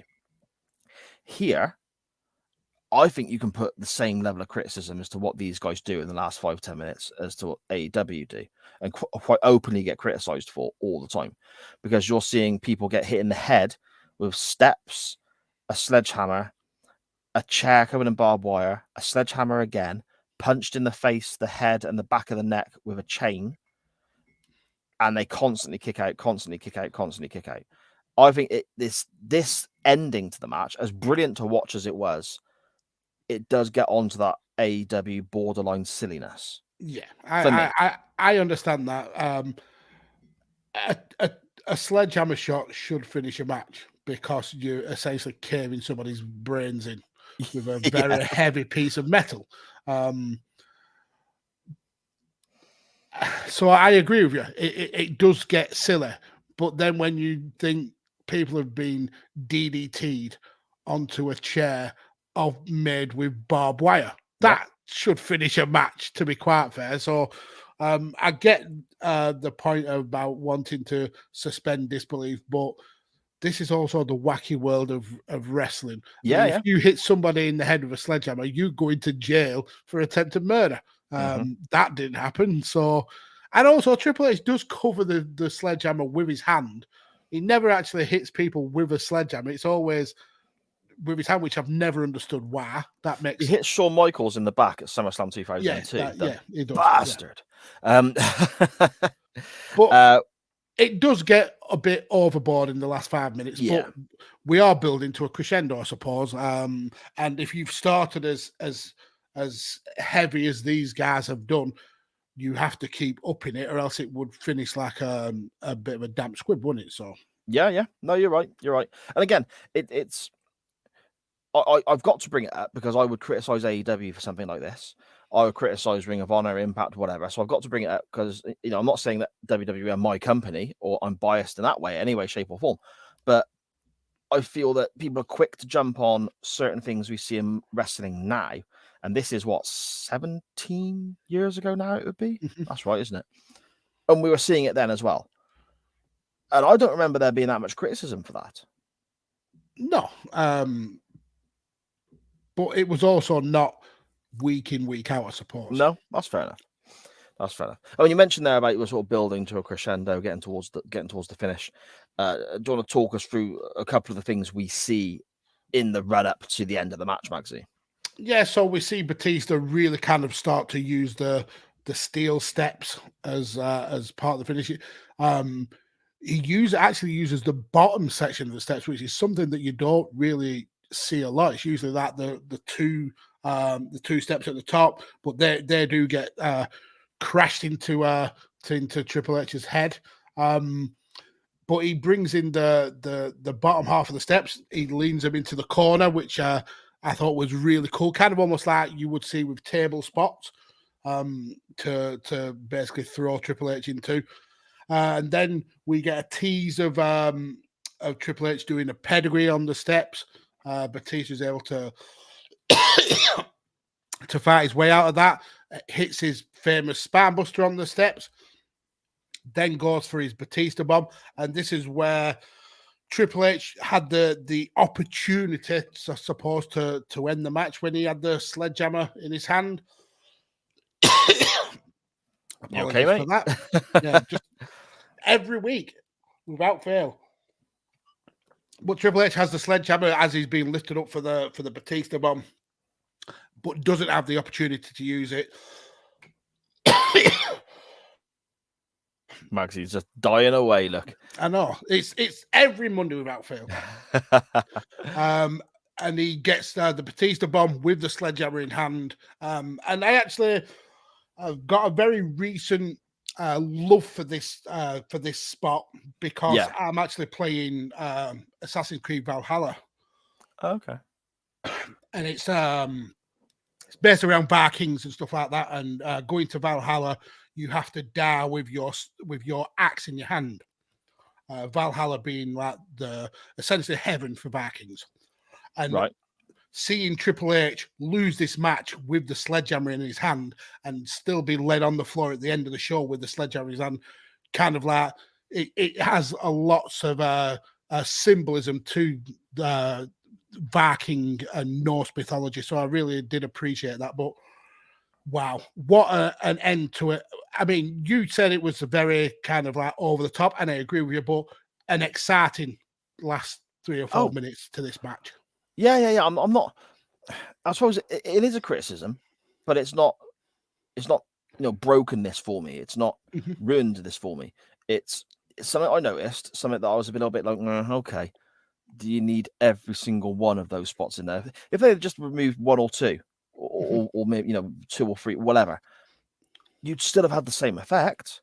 Yeah, just without a guy looking like he should be actually dead. I think this match went about 28 minutes or so. Yeah. It could have lost maybe 5-10 minutes without 10 maybe too much, but at least 5 minutes without losing some of that kind of like impact. But the crowd absolutely popped when Batista got the win, so it did what it needed to do. The crowd absolutely loved it. It was the right result. Triple H still looks strong in this because he's gone through an absolute war, and Batista is an absolute made man from it. So you could argue that this is one of Batista's best ever matches, and Triple H is so damn good at making his opponents look like $1 million. Yeah, it was. I thought it was a great match. Yeah, and me. Well, so there we go then. Out of 10, Maxie, what are you giving this one? I enjoyed it more than the Diesel and Shawn Michaels one. I thought it's more my favorite kind of wrestling. But I don't think it was. It wasn't head and shoulders better than it. They were two very different matches, but two very good matches all the same. So I think an 8 is is the fair score. It's not. It's one of the best Hell in a Cell matches, but it's not the best. It's not as iconic as the first one, and it's certainly not as brutal as the Mick Foley ones. But it was unique in its own way. So yeah, I think I'm happy with an 8. Yeah. I've got written down in front of me 8 question mark, 8.5 question mark. So I suppose I'm in the similar sort of ballpark as you. Yeah. I enjoyed both matches, but for completely different reasons. And I think that's what is so fantastic about this crazy world of professional wrestling that we all love. There's so much out there. And people do need to hear this sometimes, I think. Or maybe not sometimes, maybe all the fucking time. If you don't like something, it doesn't mean it's shite. It just means that it's not for you. Like it. Yeah. You know, I talk about Charlie, my daughter. She adores certain aspects of AEW. I just don't get it. But I see how happy she is watching it. Fantastic. I would sit down and happily watch Ric Flair Harley Race from, I don't know, 83 or whatever. And I think it's wonderful. She would be bored out of her mind. She'd have no interest in that. You know, and it's horses for courses. But it doesn't mean I can't sit and enjoy the AEW stuff with her, because I do. There's plenty on an AEW pay-per-view that does entertain me, as there is on old wrestling, WWE, whatever. There's so much wrestling out there now. I mean, Impact are doing brilliant stuff. You know, so many different companies. Wrestle Kingdom is coming up, and it looks like an absolute stacked card again. There's so many different formats and so much wrestling to consume. It's a buffet again, Max, isn't it? Is the term that people use. And if you don't like something, it doesn't mean it's shite. Exactly. It just means it's not for you. There's other types of wrestling out there you can enjoy. Plenty of wrestling out there for every taste, every style, every niche. There is definitely a wrestling out there for you. But just because you don't like something doesn't mean you should shit on it for everyone else. It's just not your cup of tea. Exactly. And these two matches here, I think, are very different. 1995 is a completely different era to 2000. Well, I'll scrap that. 1995 is a completely different era to just 3 years later in 98. It's a completely different product. Yeah. But I can still watch the match from 95 and really enjoy it. And the match from 2005, I really enjoy as well. Yeah. So I think that on one hand, it's frustrating that we've had 2 matches to cover today. But on the other side of the coin, I love it because we've watched 2, in my opinion, really, really good wrestling matches for different reasons. Yeah, I agree, and I give the senior ref stick for making us watch both matches, but I enjoyed it, and that's the best part of this show, that we get together every Monday as a group, as a family, and just have a good time. And the 2 picks have certainly added to the show. 100%, mate. 100%. So then, before we dive into the chat for one last quick time and depart at a semi-early time for us for Monday evening, Magsy, where would you like to go next week? So, I don't think we've seen nearly enough of Batista on this show. I agree. As you said, the crowd absolutely loved him. He had a massive fan base, and he's gone on to be a massive star in Hollywood. And whenever he does come back to WWE, it's a big thing. So I wanted to go forward a few years to the start of one of his probably better known feuds outside of Evolution, and that's the one with Rey Mysterio. Okay. And that essentially started at Bragging Rights 2009, where he was involved in a fatal 4-way, challenging The Undertaker, who was then the champion.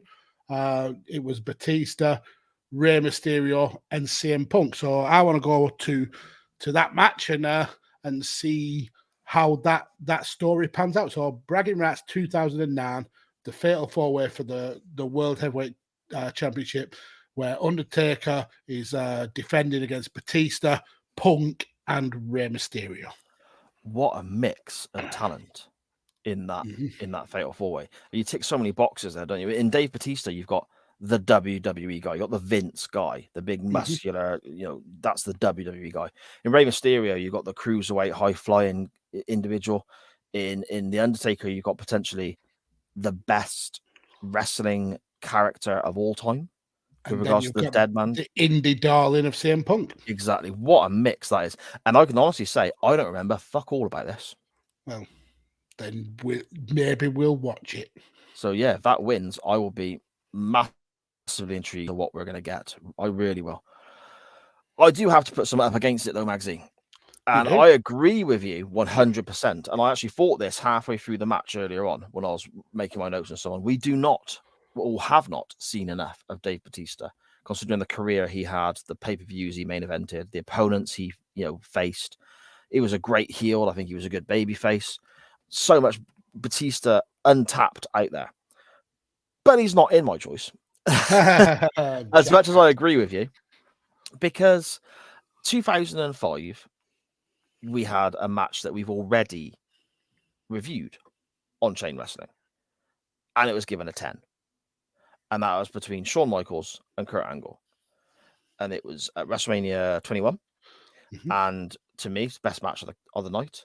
And two guys there that were on my Mount Rushmore when I guested on Badlands podcast with your good self. Two of my favorites of all time. There is a second match to the Angle Shawn Michaels series, which actually takes place on the card that we just watched the Batista Triple H match from. Okay. But I'm not going to go there. Oh, you're an arsehole. Look at Because- you. You're slating that match, and you give 2 false finishes in the space of 20 seconds. I have. Because there's a third match that I don't remember. And I've seen it. I know I will have because it's two guys that I adore, but I don't think I've seen it since it aired. And that's on a show called Raw Homecoming, when WWE went back to, I think it was the USA Network, and it was their first episode of Raw back. So they had lots of superstars on there, titles being defended. It was a big deal trying to pop a rating for their new home. Raw Homecoming, it's called. It aired on the 3rd of October in 2005. And in that Kurt Angle Shawn Michaels series, we have an Iron Man match, a 30-minute Iron Man match. Now, I know I would have seen it, but my mind always goes to WrestleMania 21 when I talk about these two, or it will go to Vengeance for the rematch. I don't remember this, so I'm intrigued. Two of my favorites of all time going at it for 30 minutes. I'm going to watch this match and hopefully get to talk about it with your good self and the CWF next week, my friend. I mean, a draw would be perfect. Oh, don't give Dan Griffin ideas. So those are your choices for the poll next week. 2 belters on paper, 2 absolute belters. We have from Bragging Rights 2009, Batista versus Rey Mysterio versus The Undertaker versus CM Punk for the world title or WWE title? The World Heavyweight title. The world title from Bragging Rights 2009. Or we have Shawn Michaels versus Kurt Angle as part of their fantastic program in 2005 from Raw Homecoming, an Iron Man match on the 3rd of October 2005 episode of Monday Night Raw. The poll will go up much earlier this week because I'm not going to be a dick and totally forget again. So get your votes in, retweet. I love it when people also get into conversations about it, Magsy. We had a few this weekend with people sharing images of the match they want to win and saying, vote for this, please, and all, and people going back and forth, and other people saying, no, don't vote for that. I want to watch Shawn Michaels, and other people going, no, let's watch the Hell in the Cell. I love it. So keep all that up. It's absolutely fantastic. We love it. We absolutely love it. And we love all you guys. We do indeed. Shall we scan through the chat one last time before we depart? We shall. And a late comer to today's episode, Mr. Benny Mac. How are you, sir? He Hello. said Iron Man match is awesome. And also WrestleMania 25 HBK versus Taker. I think we've covered that one before. A great match. Dan Griffin says, I can't believe you're doing that big of a disservice to Aki Bono. You know, I have been tempted on more than one occasion to put up Big Show versus Aki Bono. Do you know what I actually thought of this afternoon, Magsy? We had maybe 3 occasions in the 100 plus episodes where we've purposely chosen something shit to laugh at. We're due one of them soon. We are. So maybe we'll give it a week or 2 and then we'll throw it out there. A week or 2. That would be the second birthday episode in 2 Oh, would it really? Oh, of course it would. Yeah, December. Yeah. Maybe that's the plan for the second anniversary of Chain Wrestling. Then that's what we'll do. Maybe. Yeah, Dan we Griffin don't fly. also says Sid's the only guy to make a perm scary. I don't know. I think if Hogan got a perm, that would look pretty scary as well, though. Just how he is now, though, with the back bit, just like a semicircle of a foam almost. Lorenzo the Great says, if you want to come famous, buy some viewers on Prime. Yeah, I was trying to block him, but I don't know how to do it. And again, this takes me back to my good wife messaging me at the very start of the show saying, "You've still not sorted me out being a moderator in the new chat, you dickhead." So yes, Sharon, I'm a dickhead. I apologize. Dan Griffin, if you don't like it, you've no need to shit on it. Unless it's Barry Windham matches, that'll annoy Sar and be funny. And never a truer word was spoken. We'll have no Barry Windham slander here, thank you. Sharon says, I love Dave, but I hate Batista. Mm-hmm. So is that a different Dave? No. Sharon loves Batista in the movies. She hates the wrestler Batista. Yeah, Guardians of the Galaxy. He was in, wasn't he? As the big, She loves that character, loves the stuff and Batista himself. Like he's a funny bloke when you see him online and in interviews and so on.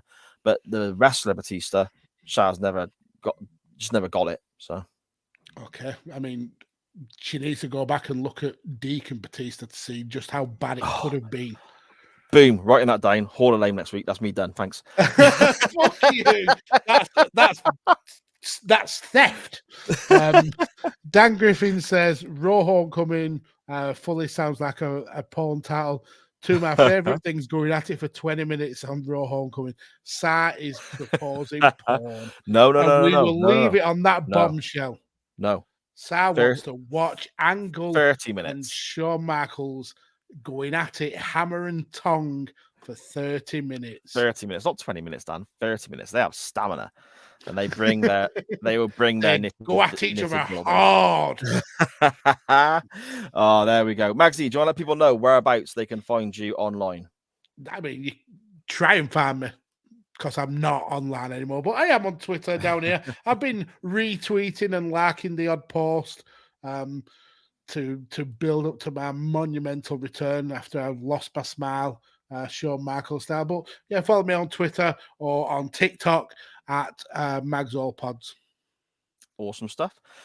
Follow the network that carries this show at SJP World Media, and all the shows are involved on the network come via that as well. They've all got their own streams, own channels, I guess, as well, which are being updated over the course of this week. But everything comes out initially on the main SJP World Media feed, which includes covering TV programs, covering sci-fi, looking at movies. I mean, back when with Scottish Danny and Tyler Peters, looking at all sorts of nostalgia there. So many great shows, brilliant stuff. Benny Mac is fantastic, as well as RSH looking at modern day wrestling.